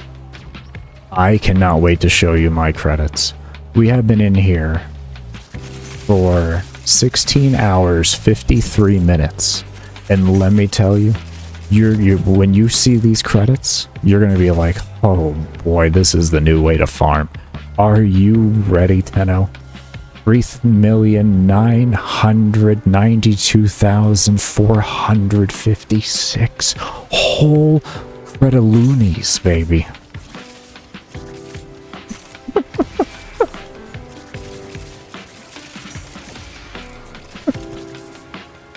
No, I have slept. Yeah. No, I've been in here for 1 day, 23 hours, 58 minutes, so we're about to hit the 48-hour mark. That's soul crushing. It's a good thing I don't have one. Why survival endurance? I enjoy it. Is that vault helmet in your first skill? Yes, it is. Exclamation point build if you want a short build video, if you will. Just afterwards there will be more extensive build videos, or videos in general. So, yeah. If you are curious.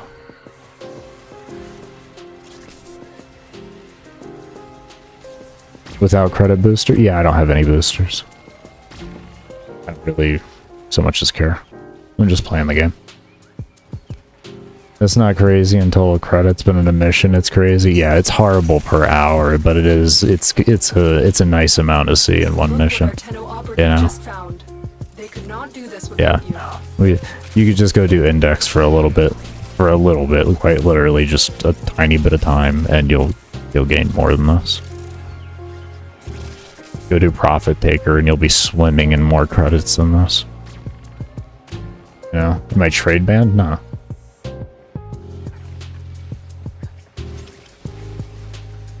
I haven't received a trade suspension in years. Been many years since I received one single trade suspension.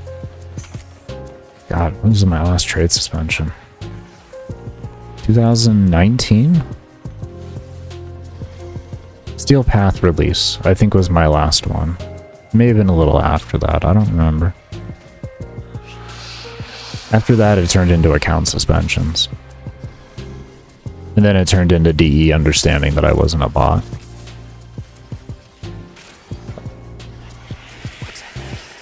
But like I've said before, my suspensions in general were never due to duration.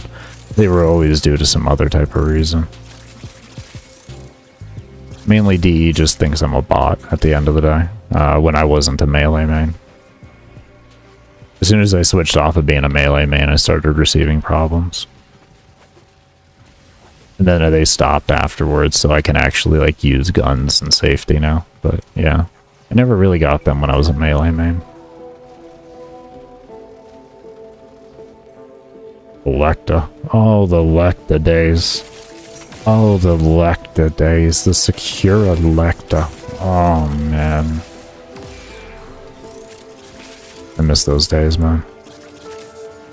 I miss the old Maiming Strike Secura Lecta days. I miss that so much. That was so much fun. Oh, that was so much fun. I was an Atarax spin to win main back then, so, I mean, kinda understand where that love comes from. I even had an Atarax Riven. To this day, I remember the stats. To this day.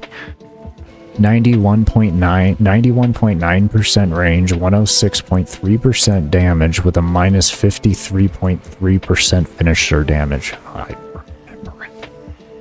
Because to this day, it was still my favorite Riven. Nothing's ever beat it. You may ask, what happened to that Riven? Well, it got deleted when I deleted the account over my first trade suspension that I got. Because DE wouldn't believe me that I was actually a player and such, even though I had world records with Warframe partners at the time for excavation and such. Let's just ignore the fact that I'm known by the community at that time.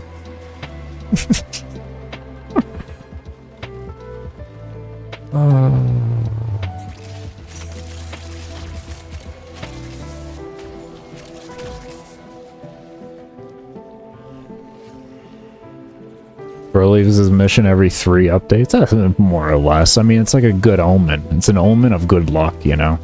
But as long as I've always dealt with this when it comes to my long runs, there's always a patch that ends up coming out.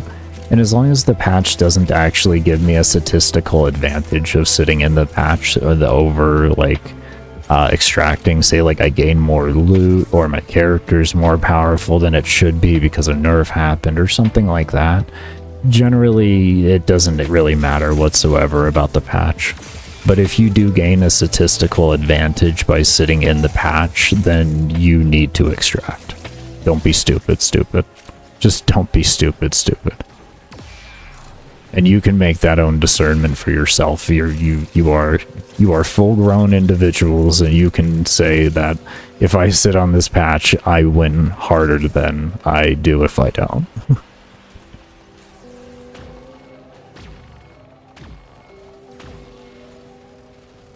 Are there still hold on, let me catch up on some more things here.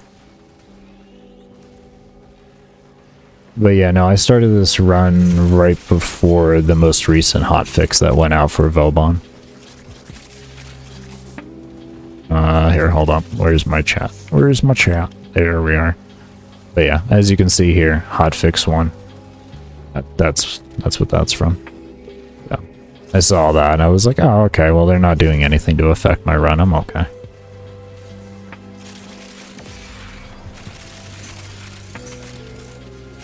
But yeah, that would be the only thing that would make me extract if there was a patch and it like very clearly gave me a statistical advantage, and I'd be like, well, I'm not really. That's exploiting at that point, is what that is. DE is very nice and very respectful to not make us extract. And I would rather respect that to its utmost ability than to take advantage of it in any single way and have us all lose it. Very grateful that DE does that. Successful we will be.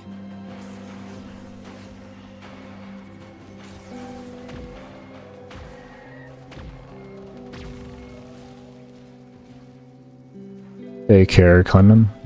Was that? I'm gonna call you Carlier. Take care. That's what we're gonna call you. I hope you sleep well. That is rather late. Are there still those CN players farming with Wukong? I don't know. I haven't really kept up with anybody in the community, to be honest.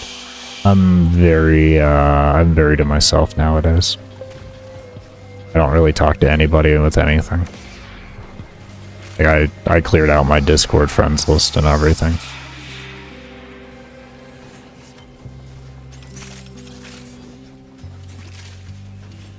Well, except for a few people, but they don't even play Warframe anymore. I've known them for a very long time, and they're more or less like a brother to me, so it's a different situation.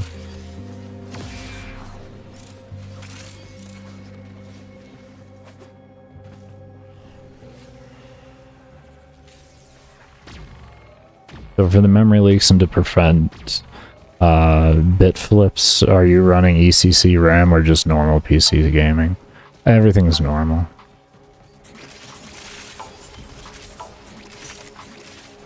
Even when I used to play on my other PC, it was my old PC that I set the world record on was a 2060 with an i5 10400A and 16 gigs gigs of DDR4. So, yeah. It's just all normal stuff. Everything's consumer. All of this can be replicated to the T, if you so's want to. My current computer's better than that. I'm on a 9900X with 5080 and 32 gigs of DDR5, but yeah.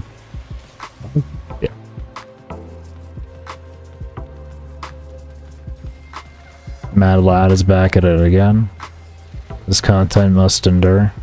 If I'm capable of playing the game without having seizures, I mean, I don't mind playing it. I enjoy the game a lot. I missed the hell out of the game the last time I had to quit because of the visual settings. I really did. I love old school RuneScape, don't get me wrong. I actually like that game. Oh man, do I love old school RuneScape. I'm a skiller at the end of the day there, though. I'm not like all crazy into all the crazy content. I am just a skiller, but man, do I love skilling on my hardcore Iron Man. So much fun. I don't know. I'm chopping magic logs right now, actually. Woodcutter's Guild.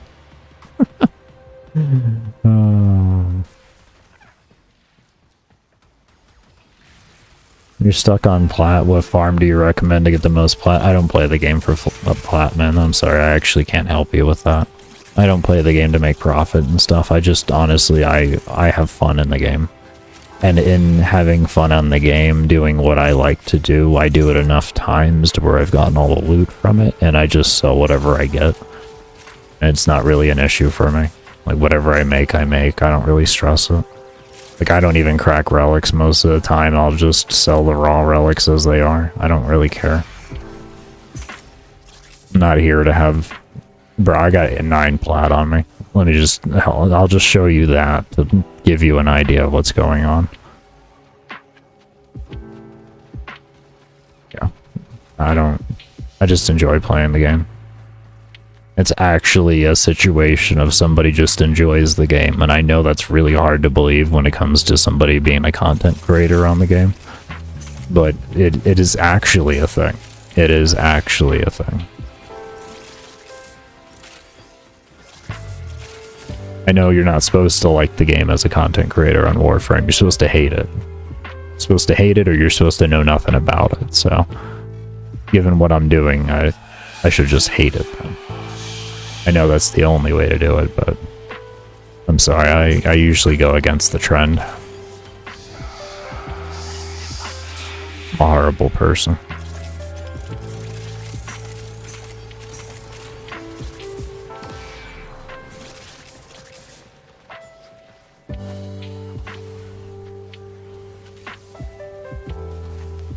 The invigorations, can you get in trouble from that?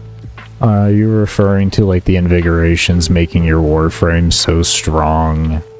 I'll question, what if you get the 100% more range or strength bust if you have that for the Warframe for the helmet? I mean, you can enjoy using it, but it is a limited thing at the end of the day.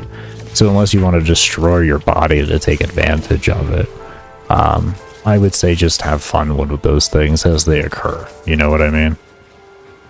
But as for, like, could you get, like, a possible issue in the game, like, suspension-wise or something like that, using it? I highly doubt it. I would think their support team would have some remote idea of, like, I see this, you know, they've been given enough notes to, like, if you see this, then, you know, like, this range is good, you know? Because at the end of the day, their tech support is given a full range of like what's generally acceptable and what isn't, because DE does have their own tech support like higher ups, but they just don't deal with the general public usually. Like, it took me a very long time to get to talk to the actual staff members that assist the tech support with like more complicated problems. It took me a very long time to get any sort of communication with that.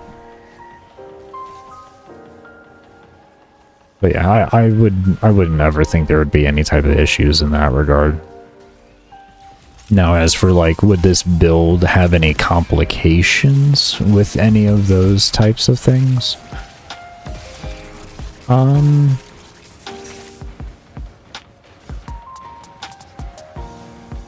I don't think so. I can't think of a single situation where, like, if you had too much power strength or duration or something like that, it would cause an inherent problem. The only issue there wouldn't be any issue. I was thinking if I was to use a different evolution on my weapon, but I'm not using that evolution, so it's irrelevant. That was just going to be off of a Fisher buff more than it was going to be off of any of those additional buffs that you can receive to Warframes. So you play for fun too, but you need the plat to have more fun. Depending on what your definition of fun is, I can understand that. But there's got to be something that you just enjoy doing on the game that you can sell the byproduct of. You know what I mean? There's got to be something. You're gonna tell me the only thing you like doing in the game is getting new stuff? Like, there's no missions you enjoy running or anything like that that gives you stuff that you could sell for any amount? Even if it's just relics where you're selling 6 of them for 8 plat each or 4 plat each? Like, or trade, you know? Like, you could still make like 80 to 90 plat a day doing that.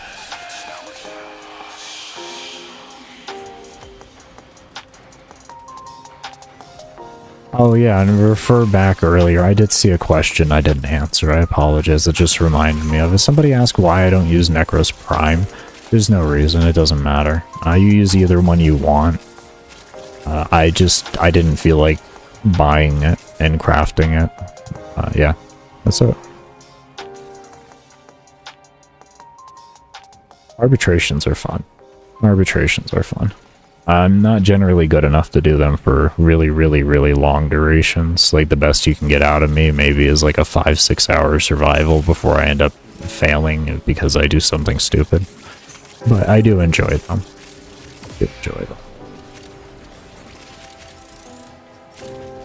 I'm just not consistent enough to always stay alive.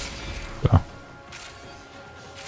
As for do I always get to enjoy the loot from a long run? No, there's a good amount of times I'll just end up not getting any loot besides just what you get when you extract. But, you know, when I remember to extract because, like, I know I'm going to start messing up because I can feel my play already slipping, you know, they're fun. Yeah, you're good. Good for loot.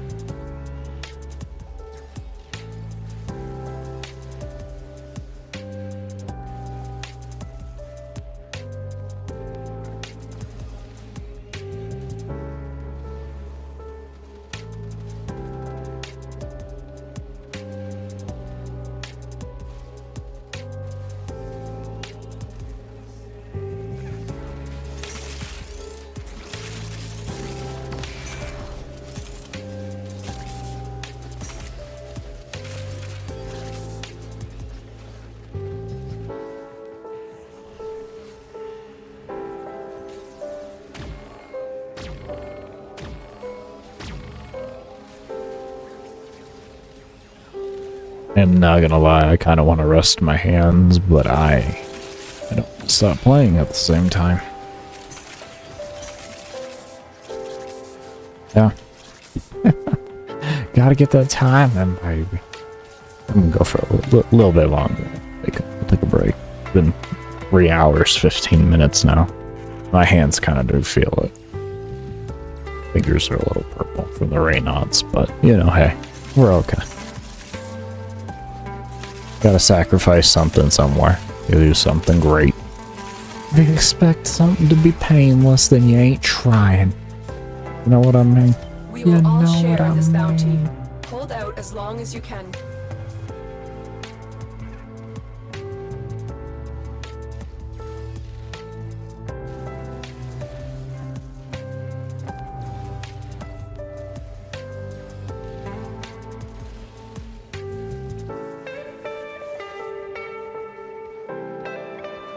My rewards are pretty shit, to be fair. I'm only willing to show this because I risk a crash otherwise. But if that credits is any type of way to understand that in 17 hours, 10 minutes, I have 4 million credits, Yeah, that could kind of let you know what the rest of my loot looks like. Yeah. You're talking to the last person. No, he didn't. You're talking to the world record holder. You were just misinformed, and I'm sorry you were. I really tried hard, man, to make sure that y'all as a community weren't misinformed, but people wanted to have their own stories. So, I apologize that you received misinformation from the grapevine at which you followed.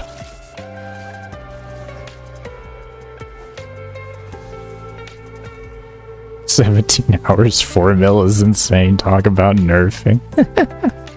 I really pray that's sarcasm, otherwise I really think you need to do some research online, man. Please, stop hurting yourself. If you need credits, there's a better way than whatever you're doing. Please.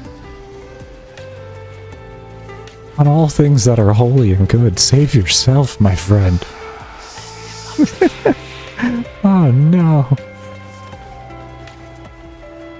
Somebody get that man an index. Somebody get that man an index. Give him an invite.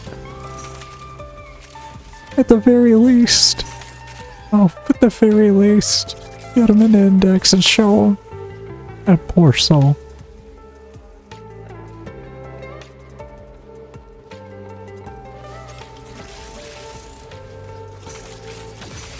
I was a mistake on the reason why I received suspensions, man.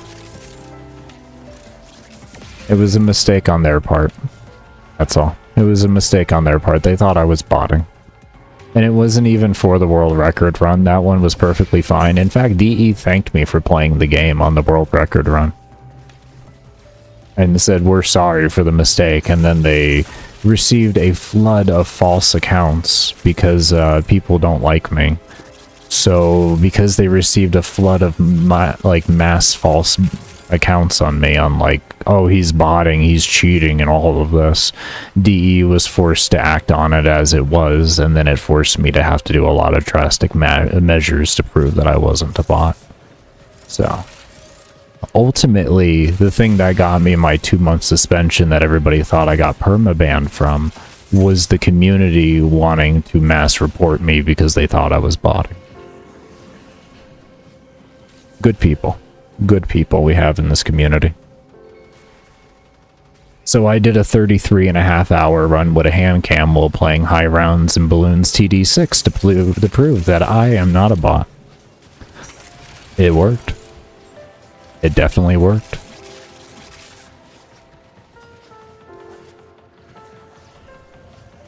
I sat there with Mag and Zennistar and I killed the entire map with it. With a status duration build. Didn't even use any damage out of the Zennistar. I just made the entire map kill itself with radiation damage and getting sucked into a mag bubble. And while they tried to kill each other in the mag bubble, because they all had radiation procs and were aggroed on each other, they just made the mag bubble be able to hit like over 100 billion by the end of it. I just used the enemy against the enemy and I won at the game. Well, I got to play Balloons TD6.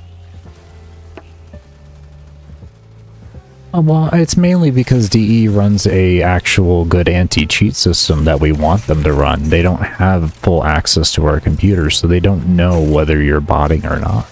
This is something that we want in the gaming industry. We don't want people with these kernel level anti-cheats.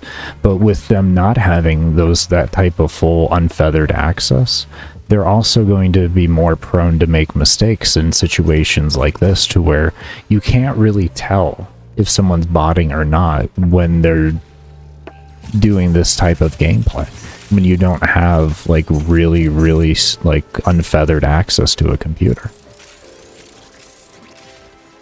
So, like, mistakes are gonna happen. Do I think DE's too heavy-handed on things and there needs to be a way for, you know, these mistakes to happen less frequently? Yeah, I do, but I don't really have a way to recommend that it doesn't also give them more access to our computers or to our technology in general. So I don't really, you know, all I can say is record your VODs the best as possible. If you can, use hand cams and such like that. They could You know, not do this everything you without can to try and prove that you're a legitimate player so that if you do run into issues, you can link them as much information as possible to hopefully have them, you know, understand that it is just a valid mistake. And be reasonable with them. Don't be disrespectful. You know, well, you can be stern and annoyed a little bit, sure, but don't be going around calling them assholes and shit like that. You know, oh, you guys never do anything and you're just shit. These are a bunch of people who don't play the game. They're Zendesk customer support, likely the person who you're talking with later on, right after your ticket, is also going to be answering a ticket for a smart fridge. Take that into account and treat them with respect. You know?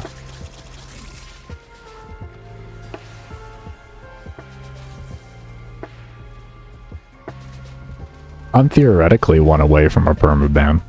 I mean, granted, we have this understanding, but before there was the understanding, it was, if we have another action on your account, you are permabanned. Yeah, no, I have that as well.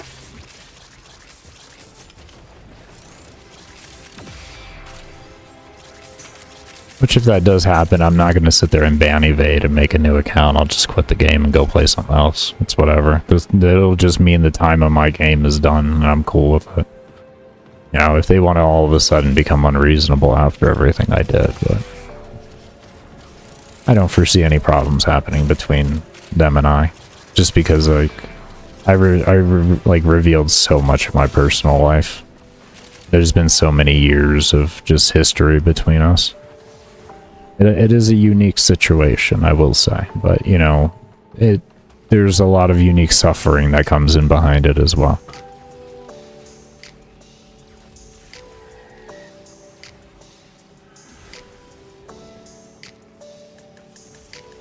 I never had any suspensions for duration. They just thought I was a bot. That's all it was. That was it. I never once received a suspension for them saying that you sat in a mission for too long or anything like that. I've gotten abnormal loot results, which I can just base down to my kills per hour were rather high for, like, because whenever I received those, I was running like mag and stuff like that, doing like 12,000 kills per hour, or like Octavia clearing a whole fucking room at one time. So, like, you know, you sit in a mission for long enough while doing that type of stuff, and you having like 12, 13,000 kills per hour 9 years ago to 7 years ago, they're gonna kind of raise an eyebrow at that. It's not normal. And then outside of that was they just thought I was legitimately botting the game and not even, like, I was just running it on a bot program to get loot.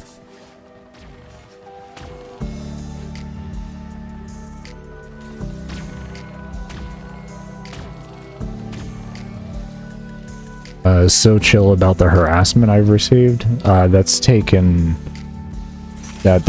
some growing as a person.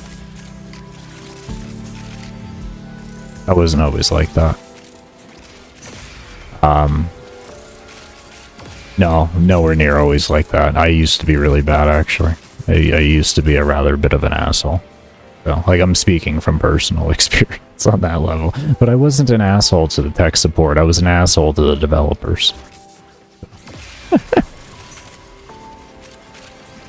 And especially the one specific staff member that was the community leader at the time for community reps and stuff like that. So, like, it's her job to deal with me. Yeah, I wasn't really nice to her at the same time. Picture can say 1,000 words, but my letter said 238 words of the most revealing things ever. And then I got blocked by Rebecca on Twitter.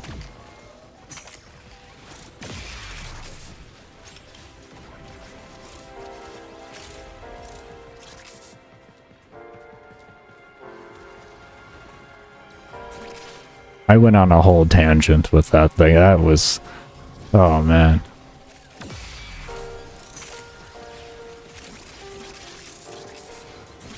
I was warning people that were going to TennoCon to not stay at TennoCon too long because they might receive a trade suspension because they'd be accused of botting. That's like, that was bad. That was bad.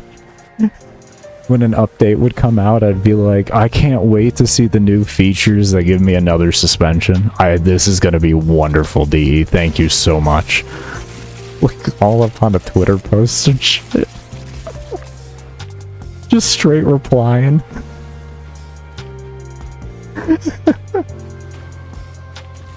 Oh, man. She posted a picture of TennoCon for like 2020 or something like that, was saying a picture's worth 1,000 words, and it was a sweet picture, don't get me wrong, it really was. It was her and all the staff members sitting up on the front stage, and they were all looking good and everything. Like, it was a sweet picture, don't get me wrong on that. And I just come in with a ticket, a ticket response from a DE staff member, threatening me that if I do like runs, I'll continue to receive suspensions. And that was my response. I literally counted out the number of letters in the thing, and I used that. That's what I used for the response of like, well, this has this many words.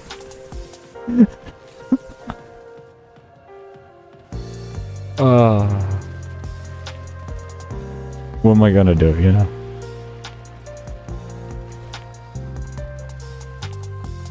I don't think she has a choice in the matter. You have to remember DE is also, they have to answer at the end of the day, ultimately. They may have a lot of creative freedom in the game and everything, but they are still owned by another company.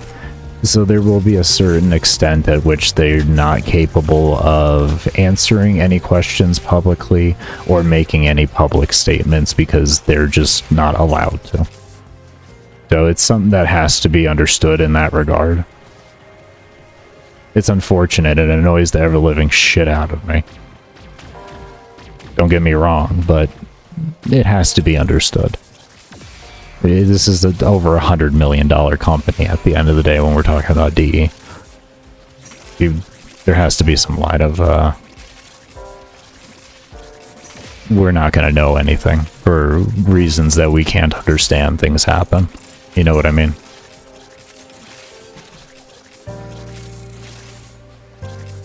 It's like I made joke about the Steel Essence being no longer uncapped to be able to purchase, you know, things from for relics and Kuva and all that.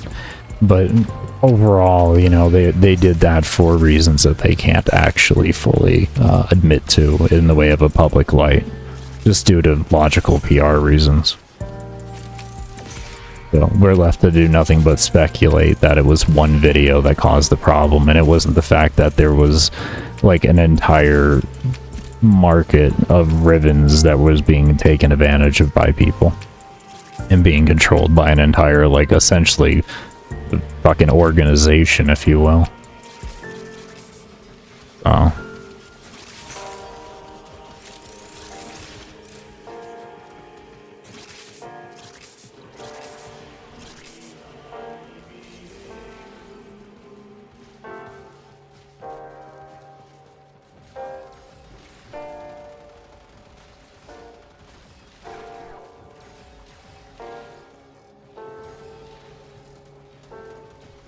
I've gotten one interaction. It was a hi from Pablo in a Warframe Discord. Pablo isn't really a terrible guy.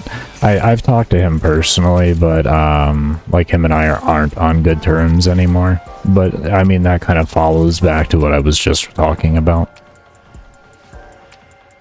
Him and I stopped talking on any sort of basis after I started receiving suspensions.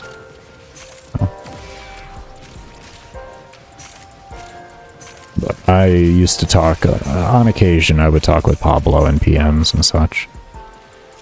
He's a really, really nice guy, though. I've never had any direct qualms or quarrels with him as an individual. He's always seemed to be very respectful and nice as a person. I think he's a good personality that they have for explaining things in the game and all of that right now. I think he does a good job for where he's seated in the company. Not perfect, but he does a very good job. Where they have everybody seated more or less, things are going honestly pretty well for the game in a surprising facet.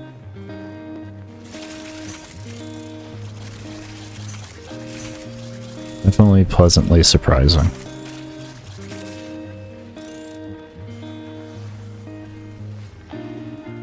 I wouldn't know. I'm banned from the Warframe subreddit. I'm literally banned from that. Because I told a guy who was trying to lead a witch hunt on me that if he went further to try and find out information about me and my personal life, I was going to report him to the authorities. And because I said that, they banned me and they didn't ban him. So that's the Warframe subreddit for you. Don't waste your time.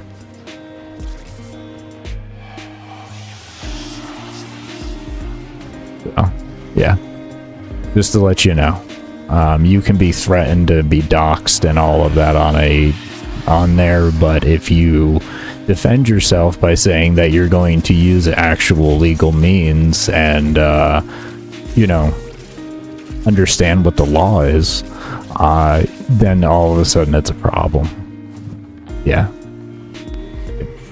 The longer you fight, the more successful. They need to purge the hell out of that Reddit.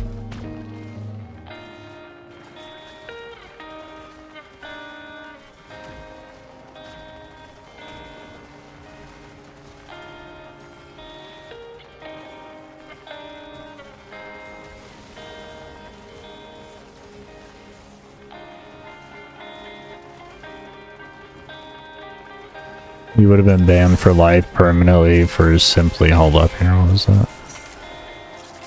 You're saying what you're saying right now. It doesn't show that they're assholes, it shows that they have moments. They're human, man. That's what it shows. It shows they're human and they have moments of weakness. The true assholes are the gaming companies that you never hear anything bad about, because they're the people that are Loctiting everything bad that actually happens. It just shows they're human.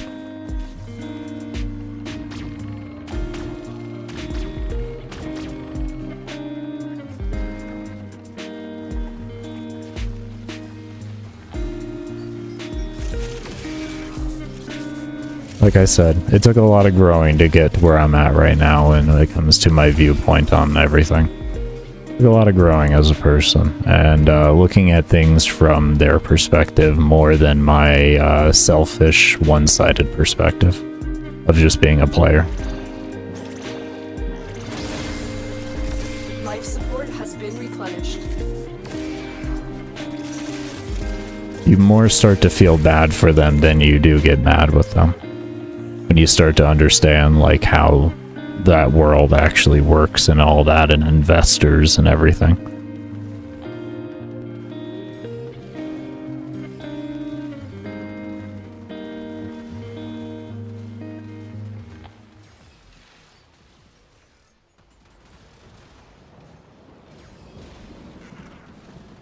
But there's nothing wrong about telling things that are wrong with the company as long as it's done in a good light, in a light that actually makes sense and isn't just senselessly hateful.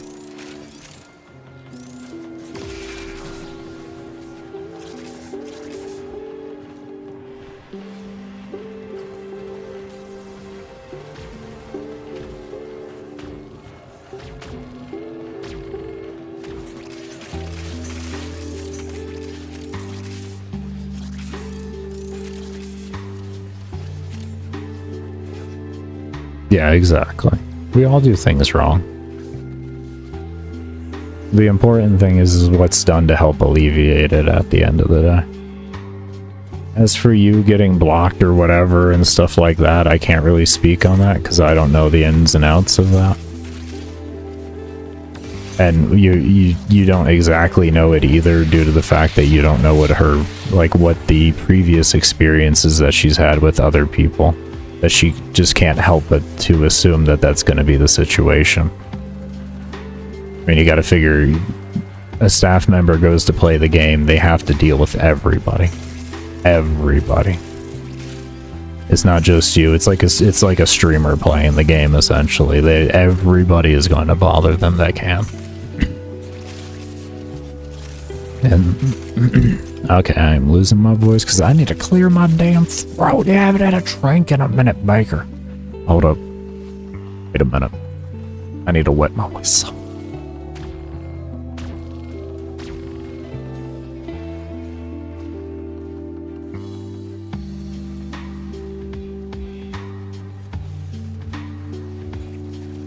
Are you talking the community moderators? I have nothing to speak on them, man. The community moderators, my opinion stands in the same resolve as Reddit. So those aren't actual true formed staff or like staff members. They're more of an honorary weird program. So I wouldn't directly correlate. I wouldn't directly attach your anger for them to DE. Do I think the program is stupid for the ambassador program and all of that type of stuff? I really honestly do. I think that DE makes more than enough money to where they should have people that are paid and held accountable to a reasonable standard. That's what I can say to that. Entirety of all of those types of moderation programs.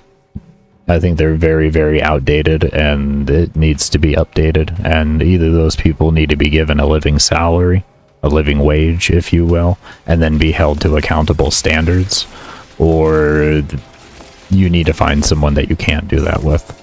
Because like I said, I think the company is big enough now to where that should be an okay investment. You shouldn't have to be relying off of volunteer service of people who are generally going to be power hungry and not actually fair. Hold out as long as you can.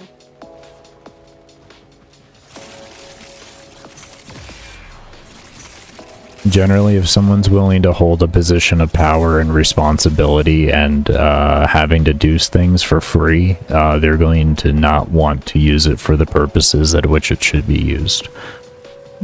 I'm just going to be honest. Nobody wants to take on that much responsibility for free unless they're getting something else out of it that doesn't have a tangible dollar value. Just saying.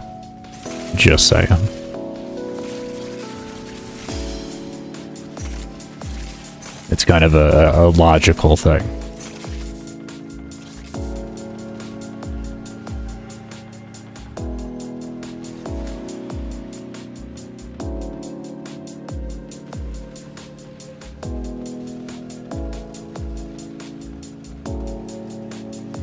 Here's a piece of constructive criticism, or rather a feature. The ability to refuse/restrict buffs from other players. Honestly, that's been a complaint for a very long time, Western, for your exact reasoning, actually, even. Because a lot of players, they don't like playing in public groups because of the chance of a vault being in there, and they want to play the game at their own pace. And yes, you could say the excuse of, well, why don't you just go play by yourself then, or just with your friends? But it's like, the game is a social game at the end of the day. Most of the content doesn't really matter to be required to have buffs from other warframes and all of that, so we should be able to, if we want, turn off friendly buffs. I agree.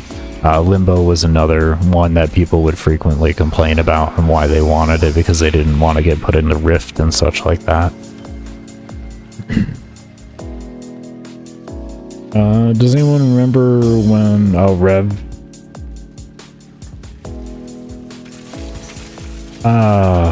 Poor Rev. That's a dark history of DE right there. That's a dark history right there, man.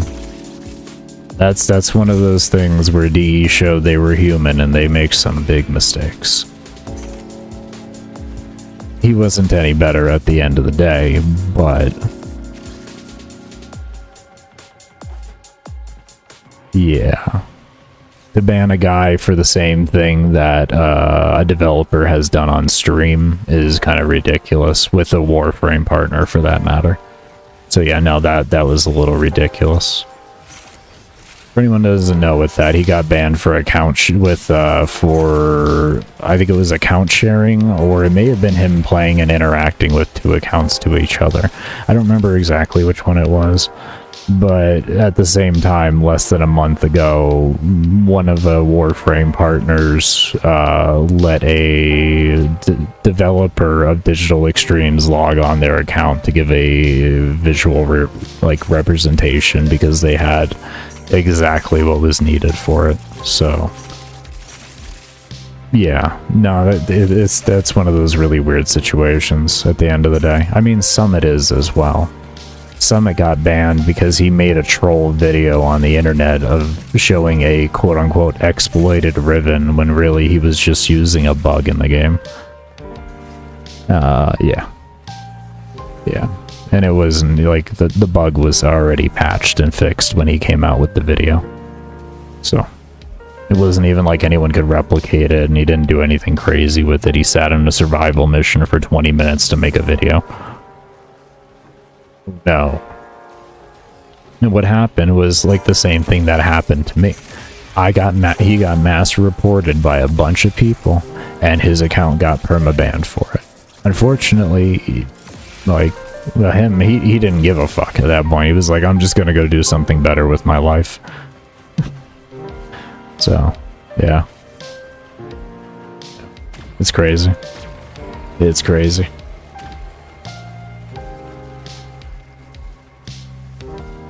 Now, DE does have a dark history. You just have to find it. You really do. Like any other video game company, there's bad points with them, and there's phenomenal points with them. As I said, they're human at the end of the day. They're not going to do everything perfect, and for anyone to expect them to, I think you're going way... I don't know what game do you play where they're so perfect at everything? I've never seen this game. I'm 34 years old and I've been gaming my whole life. I've never seen this game you speak of that everything is perfect all the time and everybody makes the right choices in every moment and every turn. So it's like we gotta understand here, shit happens sometimes, and sometimes it's fucked up. Sometimes it's fucked up.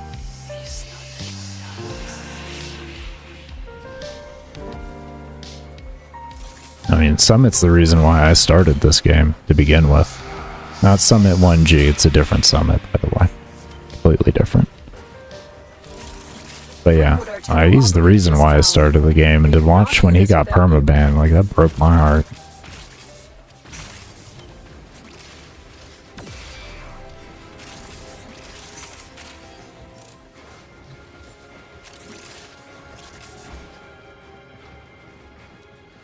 That was one of the best players in the game, I will say.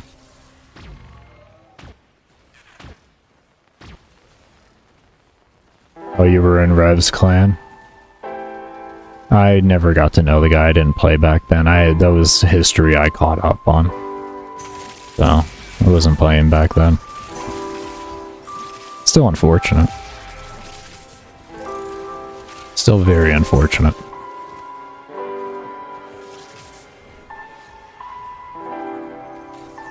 That's why I always say, try to be as respectful as you can to people.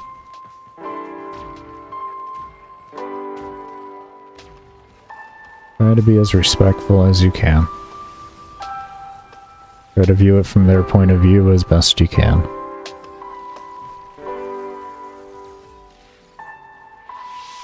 Most of them happened under Steve. Most of them happened... yes, under Steve, but they were also under different ownership altogether. Leyu owned them, and not Tencent. So, one could say at the fact that Leyu bought them out back in 2014-ish, 2013, right before they came out, or right after they came out with the Prime Access and the Excalibur. One could argue that that's more the problem, was Leyu as the owners than anything else, given the fact that we have Tencent as the owners now and there's less frequent problems occurring. So, it's not so much the inner workings of DE that could be the problem, because Steve is still very much there as a person. Steve is very, very much there. Steve's just allowed to do, from what I can gather, Steve can just do what he wants to do finally. He doesn't have to worry about all the nonsense of having to be the CEO and all of this other stuff, and he can actually do what he loves doing. You know, that's what I see more when I look at the current situation, like in scope of everything. Is the man is finally allowed to just do as he pleases, and do it well. That's honestly what I see when I see it. I don't see that people got replaced because they made poor decisions. I see that people got put to where they actually do the best they can. Because the game is in a phenomenal state since Rebecca took over creative director, which I did not think it was going to happen. I thought this game was going to just go into the shitter. I was like, oh, it's over. It's over. This game is over now. I don't feel like he was killing the game. I don't feel like that too much. I feel like he was over ambitious with what the game could handle. That I do feel. Yes. Yes. But as for killing it, no. I think he was too much of a visionary for what was capable. Or for what is capable. And because of that, it's kind of dangerous for him to hold that much power and choice. Nothing's wrong with that, though. It's just he's got to be put in his correct location in order to allow his true visionary, visions to come to fruition without breaking every aspect of the game at the same time. Because that was kind of one of the problems, is they would have things implemented in a bit too early and it would break the entirety of the game. So. Another thing too is their funding could be so much better right now between the years, because we have to remember when Tencent bought Warframe out, Warframe was only valued at $10.4 million. It was roughly around there. And now it's a well over $100 million game. What do you think you can do if you got 10 times your salary? You know what I mean? What would you do? What would you be capable of doing in your life if you got 10 times your salary? I don't think it really matters who's in charge at that point, unless they're making drastic mistakes. But with that much extra money, the amount of extra things that can be done and paid for to be done correctly and in an efficient time and all of that it can't even be quantified. You know what I mean?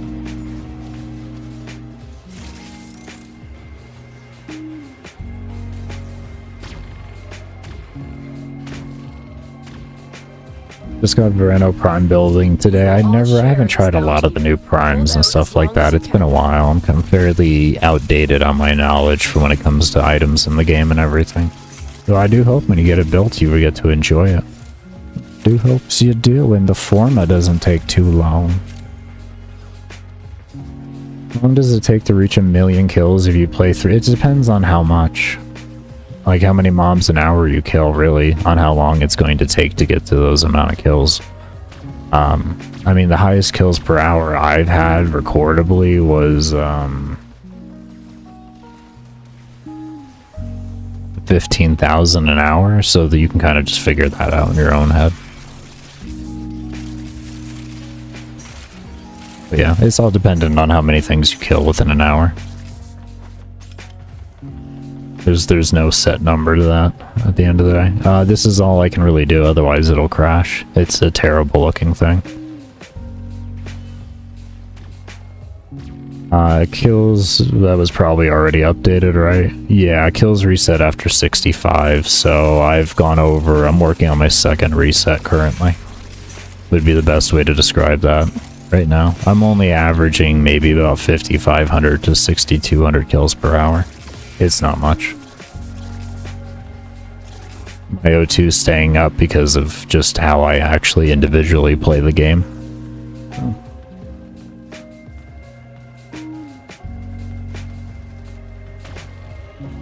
Today I've been going for about 8 hours between not on stream and then on stream. But yeah, you can pause the game. I'm sure that was probably said somewhere in there. But yeah. You can pause the game. I've been playing for 2 days, 51 hours. The game's been running for 2 days, 51 hours, but I've only been playing for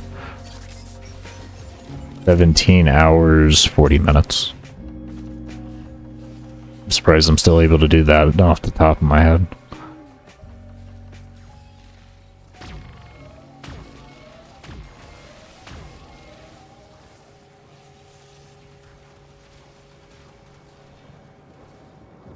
No, it's not so much that much loot. The loot isn't the problem, it's just the game can be buggy. My loot's terrible, man. I have 4.1 million credits in 17 and a half hours, bro. There's nothing crazy about that. In fact, the only thing crazy about that is, like, how bad it is. Yeah, and rotation rewards stop at 21.5, so I won't get any relics or anything like that past that point. I don't do this for loot. You don't do endurance for loot. Don't ever think you do endurance for loot. I play this game because I have fun. Not because I want loot or because I want the next shiny thing. I just play it because I enjoy the game. That's it. 12,000 hours later, I play it because I enjoy the game.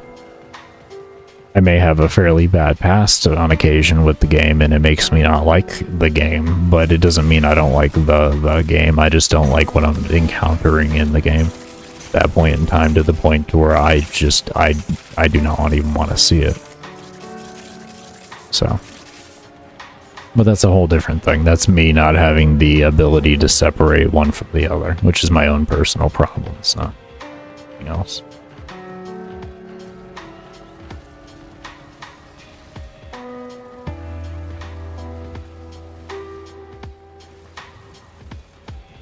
You've played Warframe off and on since Arcwing was first a thing. There was maybe 10 Warframes. The game is definitely in a pretty good, damn good place. Yeah, and it's not even just the fact that there was only 10 Warframes. It's the viability of those Warframes didn't feel as if they should even. Nowadays, things actually feel viable and good. Which is crazy. Which is crazy. One of the craziest things. I'm really gonna have to take a break here in a moment, but I am still ignoring it. Oh.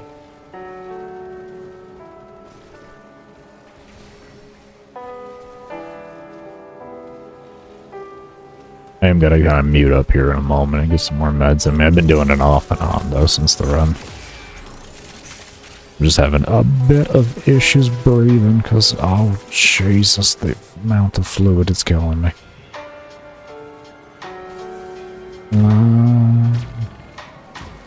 How do you not get burnt out?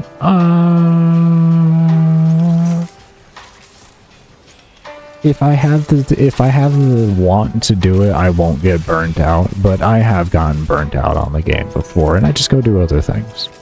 I mean, when I was a content creator, that was a different story. Like a full-time Warframe content creator, I just learned how to play through burnout. I didn't care. I kept myself motivated by just giving myself different challenges. It was like, in that regard, you know, how do I get burnt out and then still keep playing? Whenever it did occur, I would just create new challenges for myself to do, and then that would keep me going. Yeah.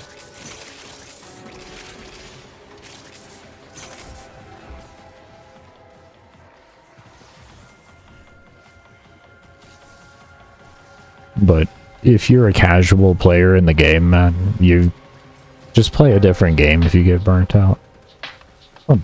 Don't make yourself play the game. Go enjoy something else. So the next time you come back to the game, you can actually enjoy the game. Don't worry about it.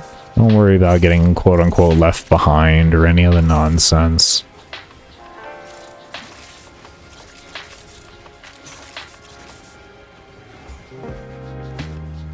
I mean, last night, actually, I didn't want to play anymore throughout the night. Like, after I ended stream, probably 2 hours after I ended stream yesterday. And I just pulled up old school RuneScape, and I started playing that with the game minimized. I was like, I just don't feel like playing right now. I'm just gonna go play some RuneScape. So even like now, it's like, I just don't feel like playing anymore. I'm gonna lose some hours per day doing it, but whatever, screw it. I'm just gonna go play something else. So that when I do come back, I'm more refreshed on it. So.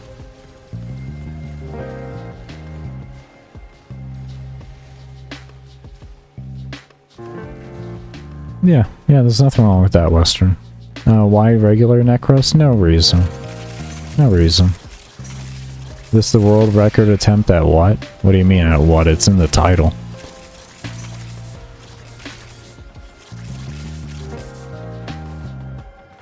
Huh? Give me a less of a vague question there, and I'll give you a better answer than that.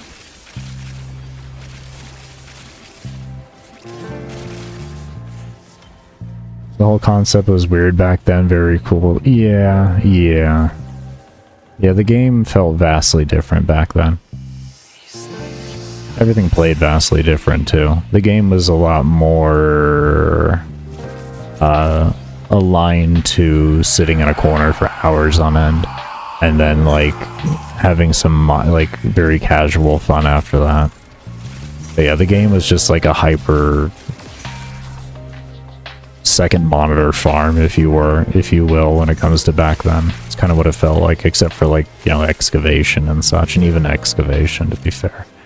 You ran with the proper group with it, it was kind of second monitor gaming.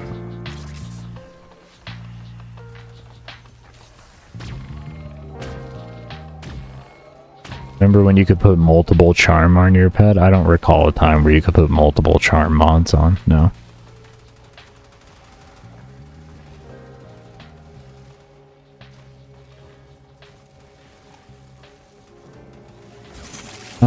I vaguely agree with that one in the regard of, like, there's a lot of times I can pick back up the game and it definitely don't feel the same. But in the regards of, is it okay to drop the game and then come back at any point in time and not feel like you're just forever lost? And your kit doesn't matter anymore? No, that doesn't happen. That never happens in Warframe, which is a beautiful thing for it. It's just you have to learn new things when you come back, is really it. There may be more efficient ways to do something, or some other type of system came out that make your character more enjoyable that you didn't find out about, but generally your kit never completely gets decimated too much. The only time that kind of occurred was when shield gating first came out, and like a lot of the changes happens with like Eximuses, and there was a few changes in the game that did completely destroy a lot of builds and everything like that, so except for if you were like a very top-end like echelon player that literally never dies to anything because they just have the awareness of a god. You know, that was like the only time that wouldn't change for somebody. Which, I mean, if you are that caliber of player, honestly, congratulations. I look up to be like you. I'm bad. I'm still bad on that regard. Tile gets cut off. What do you mean tile? Oh, title gets cut off? Oh, yeah, I'm trying for 200 hour solo survival in Steel Path. Yeah.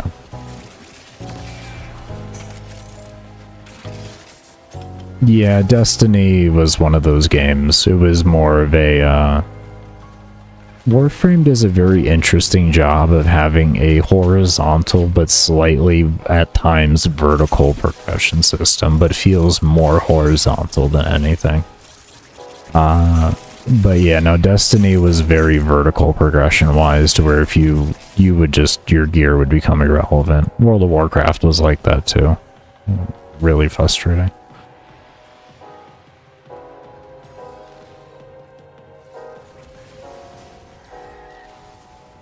All good, Finger. All good. The longer you fight, the more you may get a smart-ass response out of me on some things. I have to assume you're trolling at first, so anybody that gets a smart-ass response out of me and gets discouraged, I deal with a lot of trolling all day, so I just like to bring humor in things if I'm just going to be trolled. You can disregard it if you're actually being serious and, you know, talk with me seriously. But if I get a question where I feel like there's a trolling happening there, I'm gonna have some fun with it instead. I have some fun with it. It's in no bad harm or anything. We just cracking a little fun at it and being a smart ass.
I actually haven't done any of the new quests, so you just having the thought of doing it, you're already one step ahead of me.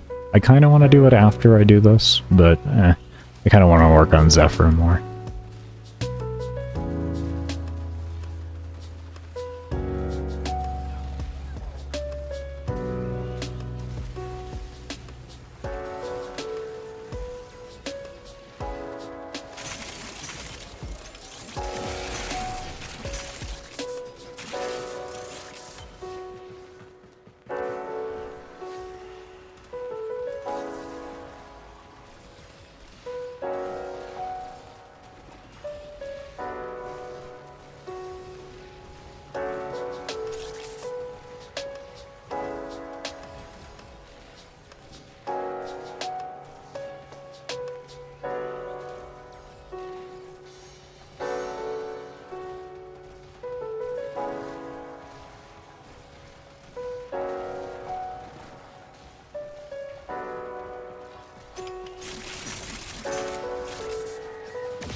Sorry about that random pause there. I am dealing with my medical conditions. I can answer that real quick. If you do exclamation point build, I think you might be able to find out there. Give me one moment. I think it's like 5.3 meters or something. It's nothing crazy.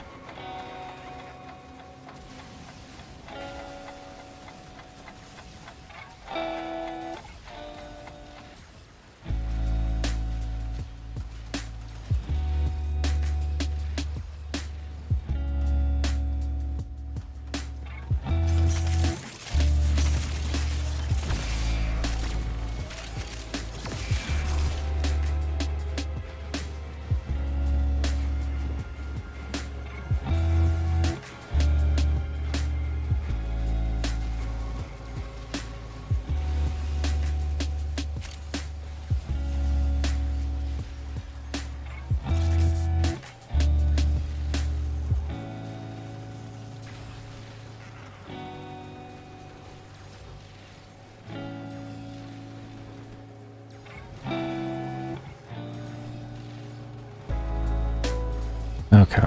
Yeah, the rewards aren't going to be too crazy. As already said by Danny. You don't really generally do endurance for loot. You have to do a lot of extra effort to even make that worth it, and at the end of the day, you're still going to make more doing anything else in the game per hour. Kind of that sad reality. I haven't really done any. I don't think I've done Old Peace. I don't know. I think I have every quest done besides the new teacher one. I could be wrong though. There could be one more that I haven't done. Did another quest come out in the past year besides that one? If so, then yes. I'm missing another one.